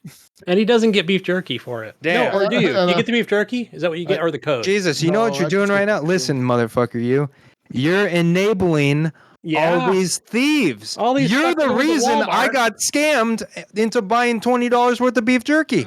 Okay, let me see what this guy's selling. He might be selling from Ohio. Let me check. It wasn't even beef jerky, for the record. It was pork jerky. So I was a little like, Mayo, Willier, yeah. It says here his name is Steve Willier. Works at Kroger. Yeah, works at Kroger. Got a picture of a Camaro on his profile. Yeah, that's a white Camaro. Stole all of the codes. I saw one. There was some dude. He put out a tweet, and he had like, it was like 20 of those codes on his steering wheel or whatever. He's like, y'all gotta be quicker than that. And then everybody was like, I'm reporting you. What? No, but really, fuck that guy. That's crazy, dude. Yeah. But yeah, no, where do I see my bids for the shit that I bought? You probably lost, you loser. That's what I probably did lose because it was cheap. Serves you right. That's karma. Yeah. Man, fuck. This is some bullshit. Now I gotta buy a new one. What? No. That's not the moral of the story. Look. See, it says here, I'm winning. I can't get that shit to focus, but... Jesus, this is the only time you're winning in life. Is on a eBay bid for your Sasquatch Modern Warfare 2 skin. Hey, listen, I get double XP and 4 items, complete set. You're already max rank, bro. Well, when I prestige, I'll get double XP for that. Oh, God. What's up, bro? $26, 4 bids. There's 3 days left on this bid. If you get on there and you outbid me, you motherfucker.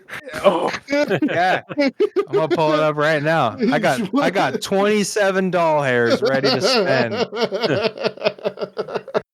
You know what that is? That's $7 for me to make you be a loser, even at eBay. Oh man! Gosh, where'd all the Patriot money go? I don't know. Yeah, spending it on fucking Sasquatch skins. Hey, that Burger Town one is on here as well.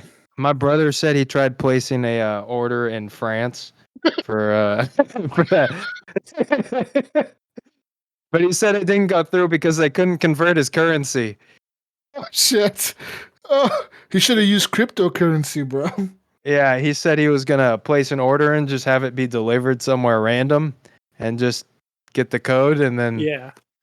he said it never went through. So he took a little L on that one. Those are on here like anywhere between $12 or $10 to like $20. They're hovering around $16-17 though for a skin. Dollars or euros? Dollars. Oh. Okay. We got a couple of UK listeners. We can probably just reach out to them. Yeah, some of our UK code for Burger Town or whatever. Yeah, listeners in the UK, go to Burger King, okay, buy yourself a Whopper, have a nice lunch, and then send me the code for your Burger Town skin. And a receipt, we'll convert it. We'll pay for lunch, eh? Yeah. I'll send you whatever amount of money, $10 or something for that. And euros. Yeah. Anyways. Hey, man, listen. I know what the grind is like. Okay, you're looking for these skins. I'm looking for these skins. I'm looking for beef jerky. I want a high protein snack while I'm running around the map with my Sasquatch skin, and the thieves have deprived me of that opportunity. Fucking dicks. Next stop. You know, I'm telling you, bro, Idaho. Let me tell you right now, it's the fucking people working at Walmart. Ain't nobody gonna be up there stealing shit like that or ripping codes out. Jesus, I think you're disrespecting the Walmart employees right now. Oh yeah, the highbrow Walmart employees, huh? It's that motherfucker that receives it. The guy that, you know, he's the late night stock worker guy. He was playing Call of Duty and he got to go to work. Hey, you know what? They're all mad. When I returned my 4 bags of beef jerky, they didn't even question it. And I'm like, damn. You can send back diapers full of shit and they'd be like, oh, you didn't want these? Okay. Yeah, I was thinking about it in line because there's a little bit of weight at the return line. What if I just bought these and ripped the code off and returned them? Yeah, and I even took a knife to the bag and scraped off like the base layer, what the sticker's attached to. Like my sorry ass, like the sticker's all ripped and shit, and my sorry ass is there with the knife. I'm like, oh damn it, and I'm thinking, you know, my high moral compass is like, damn, how am I gonna explain this to this hardworking Walmart employee? I'm like, oh yeah, I bought this beef jerky because I wanted some double XP and a Sasquatch skin on Modern Warfare 2, and the codes were ripped off, so I don't want this beef jerky anymore. Oh, fuck. I'm dead. Shit. And, you know, that was going through my head. I'm sweating in the return line. I'm like, damn, I don't know what I'm gonna say. And then I get up there. You're kind of skittish like me a little bit, when it comes to situations, Yeah, you know, I get it. And I get up there. I'm like, I'd like to return these bags of beef jerky. Here's my receipt. She didn't say anything. This ain't Target, man. This is where the bags open. Walmart over here. No, the bags were not open except where I had like a tiny puncture mark when I was using the knife. Okay. So that one, I was even thinking about, it's like, if they really grilled me about it, I was thinking, you know what? I'll take the loss on this bag that I punctured right here, because that's not good anymore. But the other 3 are good, I swear. They just don't have the codes because somebody got to it before I did. But damn. Those are going to the food shelter. Come on, somebody will enjoy it. Yeah. Some homeless guy's enjoying that beef jerky right now. Right, right in the trash bin in the back of the store. Yeah. Yeah. Hopefully, I get some shout out from one of our homeless listeners. Like, hey, bro, I got a bag of beef jerky because some guy took a knife to the bag. So shout out to that guy. Oh, the Ohio hobos listening out there. Oh yeah, they're buried under their snow somewhere. That's crazy. But yeah, I mean, see what I mean, Gunny? The Call of Duty grind is real, man. You gotta be out there. You gotta be, you know, out there buying Little Caesars, buying some beef jerky. So is that I wonder, is that a Walmart exclusive for that beef jerky, or can I get it at Target? I'm gonna go to Target tomorrow. It might be there. No, it's at Kroger and Walmart. Walmart has. I don't go to the Walmart here. I just because I got Target down the street. That's the catch right there, is Kroger and Walmart. And I was like, I don't deliver to Walmarts anymore. They do their own stuff. So yeah, the Walmart has an exclusive flavor which I bought. It was like some It was some like dill pickle, but it was pork Ew. jerky. Ew. So I was like, I would have ate it, but I was too salty about the situation. So Yeah. Spicy dill pickle is what it's called. yeah, exclusive at Ugh. Walmart. So I was like, all right, I can get with the spicy, I can get with the pickle. I was like, all right, but I got robbed. Guys, go fund me. I need a Sasquatch skin in Modern Warfare 2. Yeah, same. Yeah, it's exclusive to Walmart and Kroger. And that's why, yeah. I didn't even go to Kroger, but I was like, I imagine it's a little bit Listen, more. you got an in, well-maintained. bro. You got an in. You just gotta get Mayo to be at the warehouse. He's But probably bro, the one shipping out the displays. bro. Yeah, When that's you get a pallet of beef jerky, just open up a box and rip out all the codes. well, they stopped selling them after October 31st or something like that. There was like a Oh, You got so time. the ones that are out there now are like the last batch. yeah, it's like the bottom of the barrel. Like, Damn. and guys, don't worry. Let me assure you, if you want some spicy dill pickle pork jerky, I can assure you, there's a bunch at Walmart. Nobody wants that shit. Everybody wants the codes. Really, some Man. sorry sausage like myself going to Walmart, and getting the I'm bottom sorry. of the barrel, the stepped on packs of pork jerky. Yeah. That's bad. Yeah. Yeah, that's fucked. You know what? I'm gonna email them. I'm gonna say I was in Ohio and I bought 4 packs at a Walmart. Hey, you can't use my sob I'm story. gonna use your shit.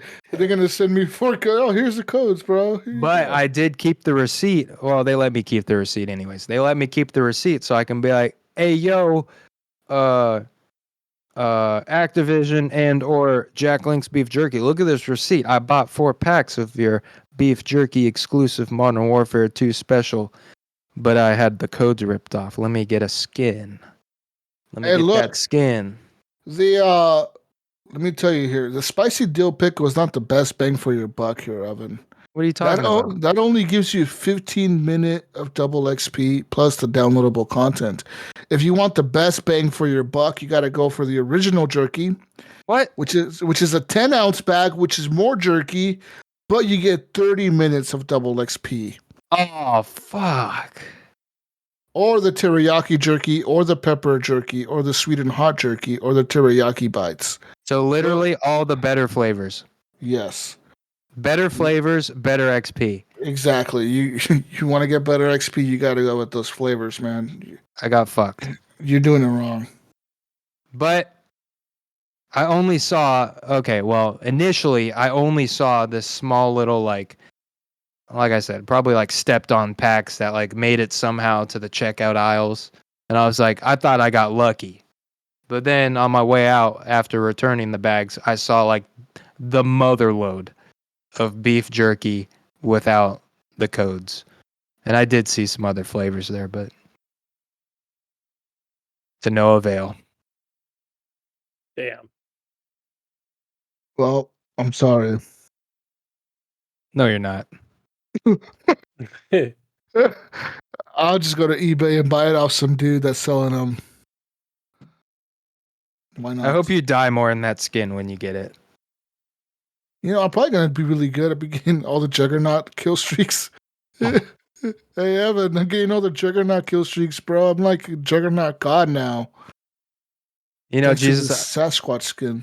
I'd invite you into my party more, but my buddies don't use Discord. What? Next time when you invite me into your party, I'm gonna have a Sasquatch skin. And I'm gonna leave the party right away. I'm gonna disband the party. Everybody's gonna be like, where did Evan go? Yeah, I'm gonna leave the party, and not because of connection issues. My first glance at that skin, boop, exit party. I want to have the skin, the emblem, the fucking calling card. The Sasquatch skin with the pizza emblem on your gun. Yeah. Oh shit. Oh, you're gonna be so jealous, bro. Yeah. Oh man. But yeah, that Sasquatch skin is pretty exclusive because, like you said, they did stop selling them On Halloween. October 31st. Yeah, I didn't even know about it until like yesterday. And then they started selling them on October 28th. So it was only like a 2-day thing. Yeah, there's plenty of bags out there. They just don't have the codes. Yeah. Maybe you should email Jack links and they'll send you your code, bro. Well, I was gonna call them, but they Call them? well, Can I you don't just know. email 'em? I was Just trying to fucking chat contact with them? support. Well, I was trying to contact them for my sorry ass looked it up. I was like, Jack Links customer support, and then the hotline was only available Monday through Friday from like 9 to 5, and I was like, God damn it, I'm at work. I'm at work during those hours. So I was like, It works here. So I'm on their website that says contact support. And you say, I have an issue with the product I purchased. You got to put in the UPC code, what? the best by date, and the batch number. Then you got Oh to God. put in. You got to put in your purchase location, and you got to write what the issue is, and then you got to give them your contact info, and they'll email you back a code. So when I select the option for Walmart, they're gonna be like, sorry, help is unavailable. Yeah. Sorry, all the Walmart employees stole the codes. Go talk to Yeah. them in the back. Bro, you went to the wrong part of the store. You got to go into the alleyway in the back. Oh, and then get beat up and they steal my wallet. Where Yeah. the guy has like a little stand back there that has like The a white van. Sasquatch character.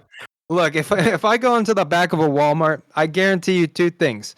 I'm getting my wallet stolen and I'm leaving with one kidney. That's what's happening. Especially in Ohio.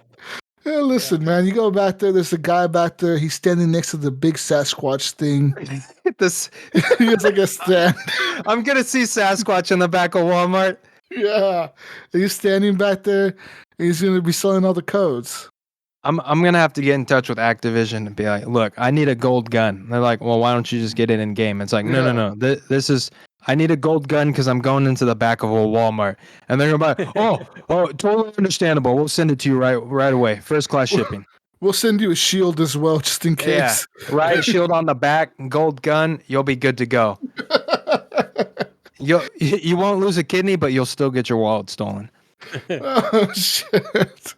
Oh, fuck. But you know what? You know what I learned through the grind? The gold guns are actually a disadvantage. One, they're more visible.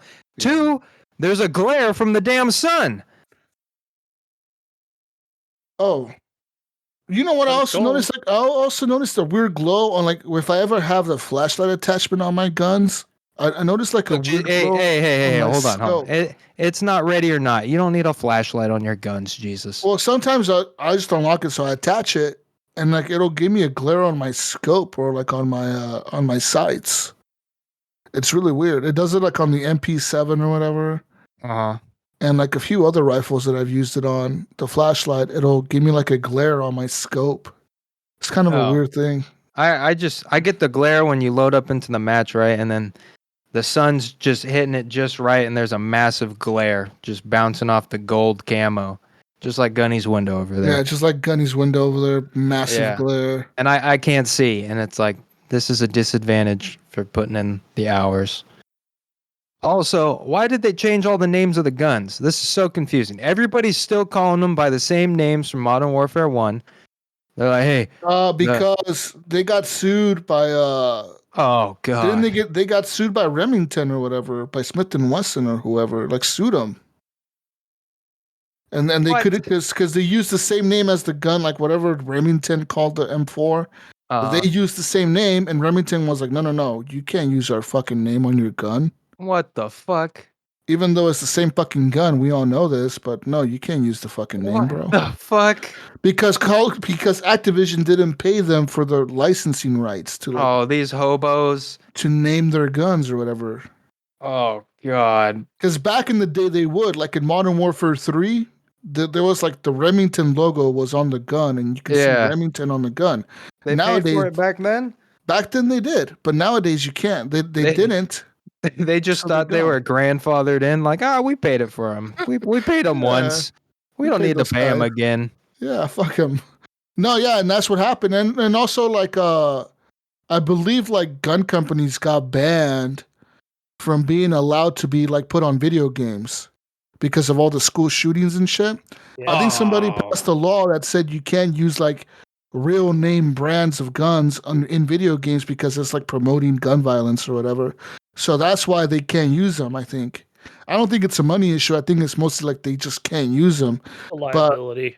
They got pissed off that they were using their names in the last Modern Warfare. And I'm pretty sure they got sued by Remington and like Smith and Wesson and all those companies that make guns. So that's why they're like they're called like weird shit now. They're called like the Vow and like other dumb it's shit. so confusing. Everybody's still calling them by this. Hey, did you unlock the MP7 yet? Which gun is that? Hey, did you unlock the Bison? Which one's that? You know? Yeah, yeah. Everybody's still using the same old names. Yeah, man. I mean, I don't know what to tell you. Well, just feel bad for me. Hey, Evan, every time you go into a match and there's a guy with the Sasquatch skin, do you just back out? Or do you just try to kill him? I'm boycotting the game now. I'm done with Call of Duty. I'm retiring. He's retiring. You guys won't see me on Call of Duty ever again until I get a Sasquatch skin. All you gotta do is go to eBay, dude. I'm not going to eBay because I'm feeding the thieves. My moral compass is a bit higher than yours, Jesus. Oh, your fucking moral compass is so fucking high. Okay. Just go to fucking eBay, bro. Get yourself a damn Sasquatch skin and you'll be fine. No, that's un-American of me. That's kind of un-American. You're right. You're right. I'm a patriot. You're a true patriot. Yeah. You know, the whole country's gonna fall if you do it. I'm gonna make my own Modern Warfare 2 game, and I'm gonna pay all the American gun companies the licensing requirements to have to have their non-confusing gun names in my game, and I'm gonna be an American hero. They're gonna sing songs about me. Are they? Yeah. Okay. You're gonna make America great again, huh? Whoa. You're getting banned from Twitter. Make Call of Duty great again? Yeah, something like that. Ban you from Facebook now. Yeah. I don't need social media. This game's gonna be a hit. It's gonna be called Warfare, Modernized Warfare Dose. Yeah, you're banned from Twitch. Modernized Warfare. It sounds so hobo. It sounds like a Little Caesars version of Call of Duty. I'm gonna partner up with Domino's. I'm gonna partner up with Target. I'm gonna partner up with Wendy's. And what else? What's the other beef jerky company besides Shack Links? Slim Jim. Slim Jim. Yeah. Oh, Slim Jim. I'm gonna have a Slim Jim skin. Okay. Yeah. Nice. Yeah. I'm gonna get sponsored by America. America's gonna be my sponsor. Oh. Wow. Well, hopefully it works out for you, Evan. I mean, I'm hoping that you don't get your Sasquatch skin now because you don't want to go to eBay. That's all it takes. Look, I'm not gonna doing look it it up right now. I'm not doing it.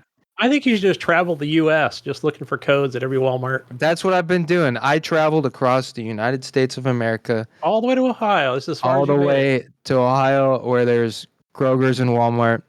And I still got robbed of my equal opportunity of an American citizen to get a Sasquatch skin in a video game. The way this ends, folks, Evan ends up in Canada at a Walmart where everybody's honest. Sorry, here's a code. Where's my boy? Where's Gib? Gib, give me some. Give me some. Do they have Walmarts up jerky. there? I know they don't have Target. Pretty sure they have Walmarts in Canada, Getty. Isn't that a worldwide company? They're probably in England too. Yeah. Hey, you know what? I bet you nobody's stolen an XP little sticker in Canada. Oh, you're probably right. Yeah, they're really nice up there. The codes are all still there. You look at a bag and there's no code on it, and it's like, oh, sorry, it fell off the bag. Here it is, Yeah.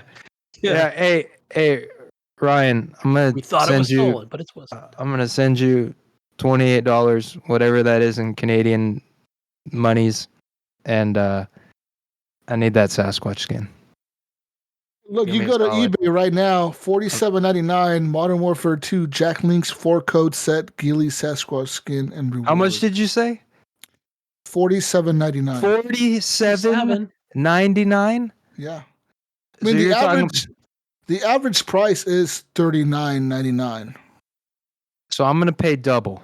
So it's like I'm getting 8 bags of beef jerky without getting to eat 8 bags of beef jerky. Yes. Hey, instant delivery. Instant delivery. Look, you can just call Ryan, right? Have him go to Walmart, pick it up, and he can just Etsy you that fucking beef jerky and the codes. Yeah, I'm gonna pull my strings in Canada. Canadian airmail. Boom. I bet you the beef jerky tastes better from there too. It'll taste nice. Doesn't they use moose meat or something? Yeah, I bet you it's not even beef jerky. It's moose jerky. Or like reindeer jerky or something. Whatever cold animals live. This guy sold 115 at $48. That guy's a bastard. He's the guy that has all the codes from that Walmart. Yeah, he picked the Walmart that was close by here. Yeah. Damn. That's wild. I want to fight that guy. Okay. You go ahead and you find him. Yeah. I tell you what, I'm gonna go on eBay and I'm gonna set up a battle royale between every reseller of a Sasquatch skin code. I'm gonna fight them all Behind the Walmart. Yeah, behind Look, there's Walmart. one here. There's one here for buy now for $35. Not doing it. I'm gonna contact all the sellers. 35. I like your standards, Evan. Yeah, Gunny, you can be my. I might have to tag you in for the battle royale at some point. I'm your road dog. I'll be right shit. there beside you. Yeah. Yeah, man. So I don't know. I guess you're fucked. I don't know what to tell you. Go to Little Caesars though. You could get your code. God, At least you get your emblem. just buying some more stuff that's like barely edible. Hey, you get like a cool little emblem. All right, like a I'm gonna calling do it. I just need a couple days to cool down card. from this traumatic experience. Poor guy. I had to go to Walmart. I got robbed. I essentially got robbed. You did. Well, you got your money back. Yes, It we did didn't. get No. I still got Did you buy robbed. lifesavers with that money? Did you just put it in your pocket and leave? Did you get your store credit? No, I just bought the beef jerky, and when I returned it, I They told you could only get store credit. Store credit. Yeah. I'd be pissed. You bought diapers with shit in it. Well, where did these come from? Hey, you could use your store credit to buy more beef jerky. Exactly. Fuck. We can only give you store credit that's applicable to the jerky only. Ghost pepper flavor this time. Since you did rip off the codes from these bags, they didn't accuse you of that. I'm surprised they didn't accuse you of like ripping the codes off. They didn't say a thing, and I'm like, You think those poor women over there, Jesus, know what Call of Duty is or codes or? How'd you know they were women? Yeah. What do you assume people's gender? Yeah. It was probably a bunch of old people. Oh, whoa. Well, there was it was like an older lady at the counter. I was like, oh yeah, she's not gonna know what the skin is for Call of Duty, so I'll be able to make a nice clean return. But then I got some younger lady, and I was like, oh no, I'm gonna have to explain myself. But she didn't say anything. I was in the clear. You're lucky you didn't get like the COD bro up there. Yeah, there was one dude who was kind of lingering around, and I was like, oh, maybe my man will get it. He was giving you the stink eye, wasn't he? Wasn't he giving you the stink eye? Yeah, I know what he's doing. Yeah, he That's might the have son of a bitch that keeps ripping the codes off and returning the beef jerky. We got you on camera. He might have given me the stink eye. I saw him in the bathroom before I went up to the register, so I don't know. Shady character. Yeah. How the fuck are these Burger Town skins only sold in other parts of the world, but you can redeem them in the U.S. How's that a thing? How un-American is that? They're selling. Well, why do they make those codes? I don't understand why they. So for codes for anything like games, skins, I know that does bother me. The Burger Town skin not sold in America. How does that make sense? Yeah, that's It's a UK stupid. company, believe it or not. What is? Burger King. You know what? They should have partnered with McDonald's. They would have sold it here. Get out of here with your That's facts. an American Kenny. company, right? That one, born and bred, right here. I didn't need to Burger know. King is UK. How is the Burger King I don't know. from fucking UK? So I discovered this after the internet was invented. I was like, no What? shit. Yes, I didn't know it until later on. I just thought it was America. Some guy named Burger King is here. But No, apparently it's a UK company. no. Burger King's American here. It's like it No, says here. sir. They just Burger they King is operate in America. But they operate. is They're an based out of- American-based multi-chain of hamburgers, Yeah, headquartered in Miami-Dade County, Florida. Never The mind. company- I swear I thought it was a UK company. The company was founded You in damn liar. 1953 as Insta Burger King, a Jacksonville, Florida-based restaurant chain. What else have you yeah. been lying about? Yeah, Gunny, you fucking lying to I us, thought it trying was to give the UK British credit for our shit. How dare you? Yeah, was that misinformation there? Un-American of you, man. Okay, this is I'm just thinking we don't have any American-based. kings in America. It's like it's got to be England, mate. No, oh wow, okay. G'day. Oh, it's the Burger King, bro. Damn, Ain't Google no don't fucking lie, Burger huh? Kings in the UK. They Well, there probably got is, but oh, My wife's at Burger King right now in the Fiji Islands right it's, now. it's from America.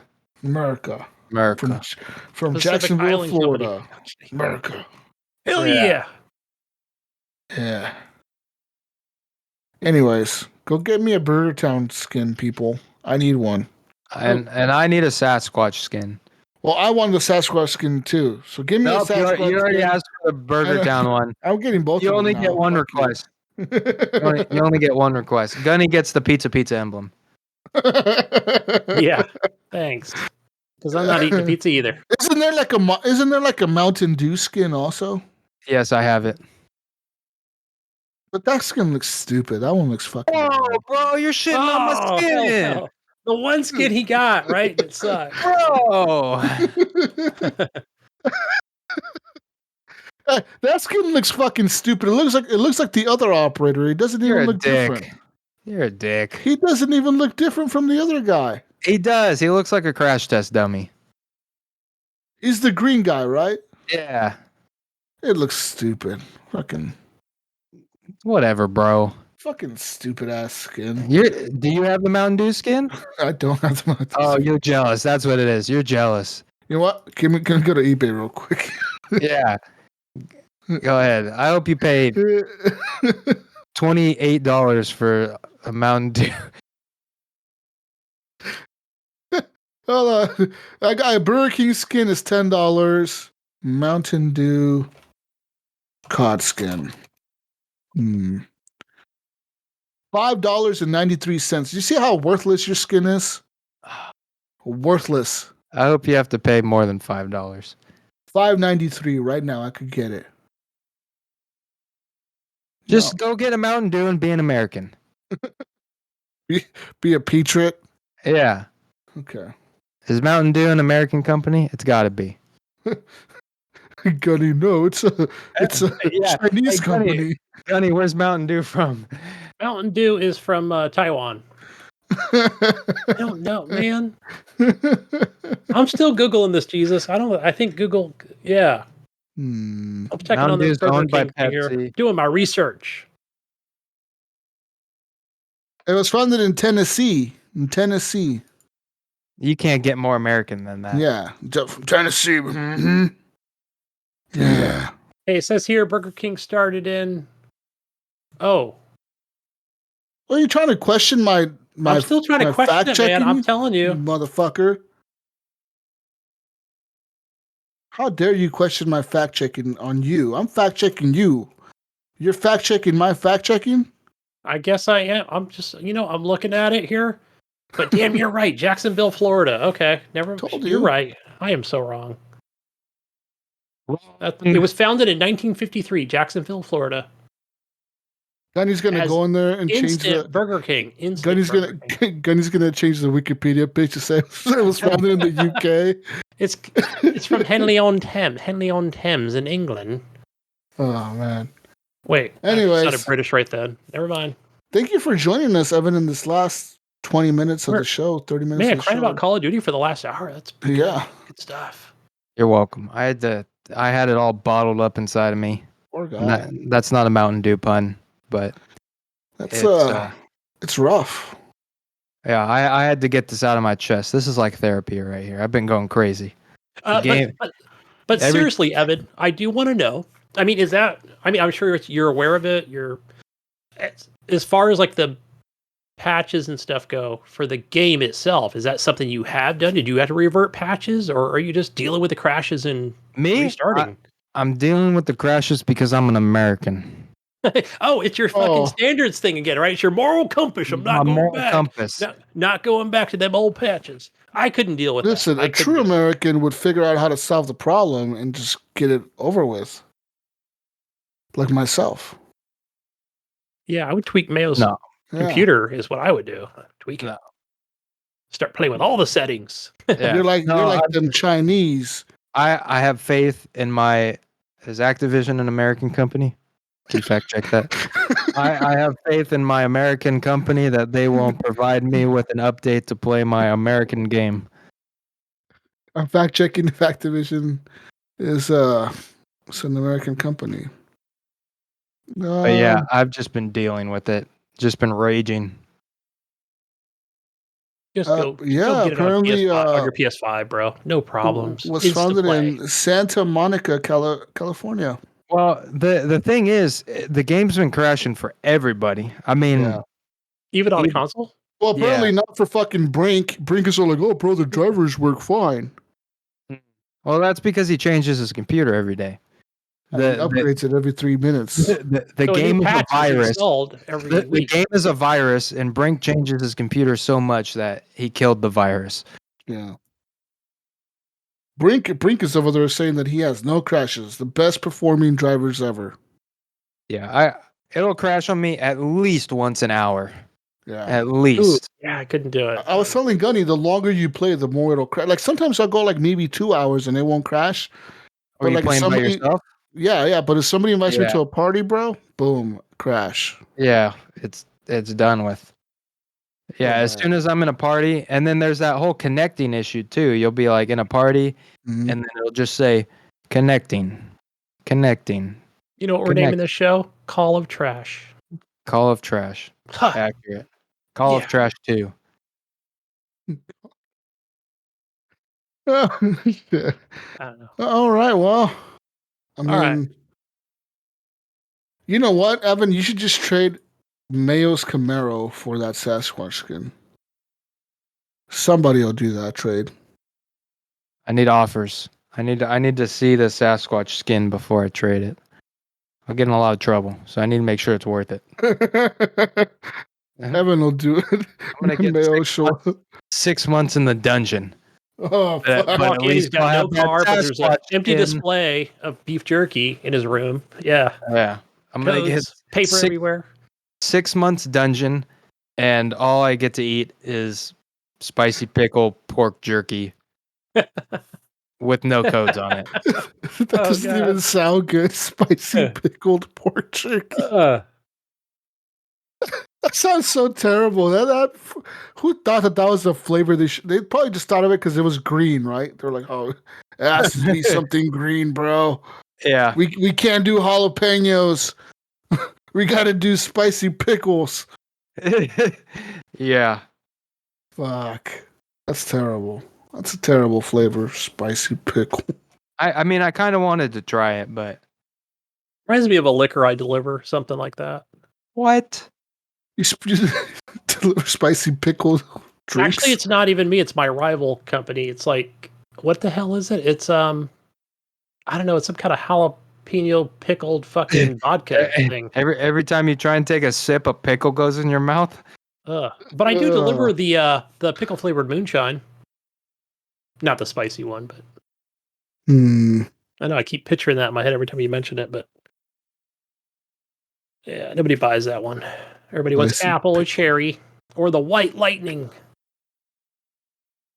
Hmm. But Anyways, I'm just telling you, bro. It's those Walmart employees. They got all them codes, man. They're just chilling. Yeah, I'm suspicious. They got all the codes in the back somewhere, and a big stockpile of those fuckers. Anywhere but my bags. Yeah. over there in the break room on the laptop going to eBay, Yeah. posting them on there. They're selling them on company time. Yeah, because fuck them. Yeah, that's what they're doing. They probably are Yeah. selling them. Probably shipping them out. Yeah. Telling all their friends, look, we're not getting Little Caesars this time. We're going Pizza Hut. Man. Anyways, Gunny, where can we find you? Real quick, Jesus. These will be two Oh. quick questions we have real quick. Okay. Bill Gardner, I'll just go ahead and ask both questions. He wants to know, I already know what this one's about. How about them boys, huh, Jesus? And Yeah. how is your Retro Bowl game going? Well, fuck you. Fuck the Packers. I know he's a Packers fan, and that was a good game, but obviously there was some bad play calls by the Cowboys and some penalties in the end that really cost us a lot. Like those fucking hold penalties or whatever they did were stupid as fuck. But anyways, besides that, fuck the Packers. I don't like them. I've never have liked them. But how's the Retro Bowl game going? It's going pretty good. So I'm actually about to go into the last game. Actually, no, I'm in the playoffs right now. So I got to play the is it the Vikings or something like that in the playoffs for the divisional championship, and then I got to go to the Super Bowl or whatever. But it's kind of getting hard, man, because like the game, you can set the difficulty to be easy, medium, hard, or dynamic or extreme. And I have it on dynamic, and dynamic is supposed to be like, so like if you're losing a lot, the game will kind of ease up on you, right? And if you're winning a lot, the game will kind of like match your skill almost. And I'm playing on dynamic, and it can kind of get a little hard sometimes. But that game is really fun, dude. That Retro Bowl game, it's a lot of fun. Like, I don't know if you tried it, Gunny, but they also have like a. I know you're more of those UK fans. You're more of a UK fan, Gunny. Okay, you're more non-American than me and Evan over here. Yeah. I'm into the soccer. And they have Football. a soccer game. They have it's called, I think it's called Soccer Bowl, maybe something bowl. Soccer ball. That's pretty original. Well, Okay. or like retro cup, I think is what it's called, something like that. But it's made by the same company, and it's the same style of game, but except instead of playing football, you're playing soccer. So I don't know how that works because like the football is kind of easy. You know, you're doing play by play, so you can kind of do the little swipe thing to pass the ball or whatever. But I don't know how it works with the soccer game. I don't know how to put it.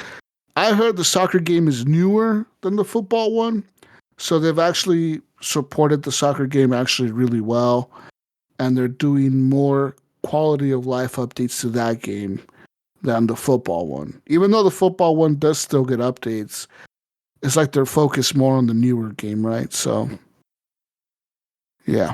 Yeah, I would think. I'm pretty sure I haven't played a mobile soccer game in a while, but I'm pretty sure if you just touch the next player, then he just Okay. kicks the ball right to him. But last one I played, but gosh, that was over a year ago. I'm playing the Shovel Knight Dig, my friend. I don't know if that's on Apple Arcade or not, or if it's just regular App Store. No sports ball for me.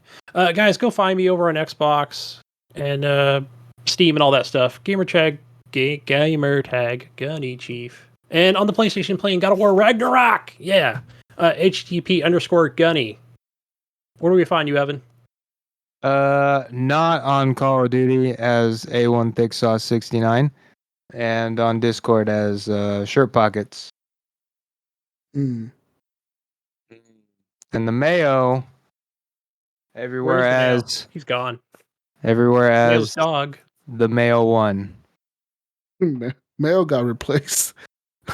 He went and took a nap. Yeah, or something. I don't know. He's over there doing something.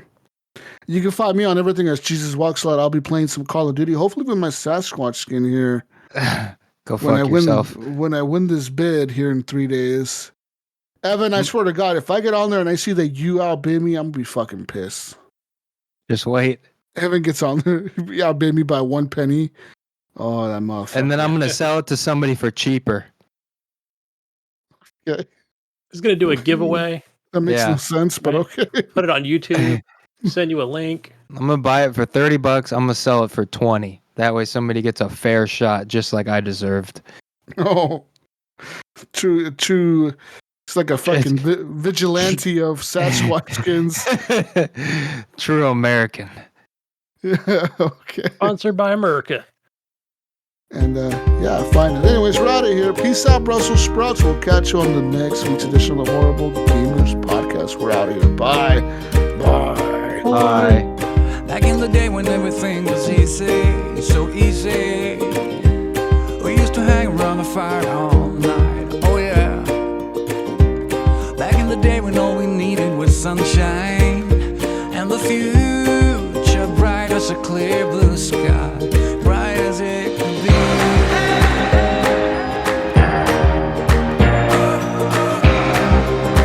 Oh yeah. There was a time when everything was magic, just magic. When every day was like a new blank page. Oh yeah. There was a time when our life was simple, and all we had to do was to believe. We were waiting for a star to fall. Everything's beautiful. We were celestial. Waiting for a star to fall. Everything was possible.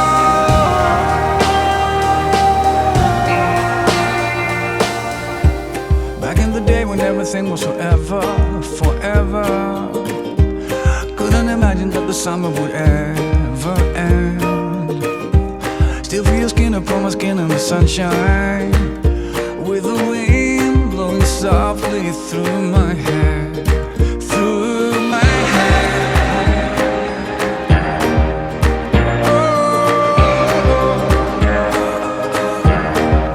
We were waiting for a star to fall.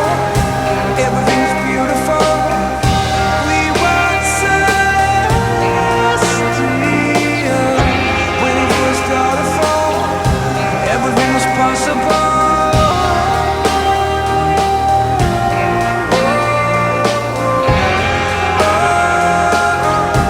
Everything was beautiful. And we're celestial. Waiting for a star to fall. Everything was possible.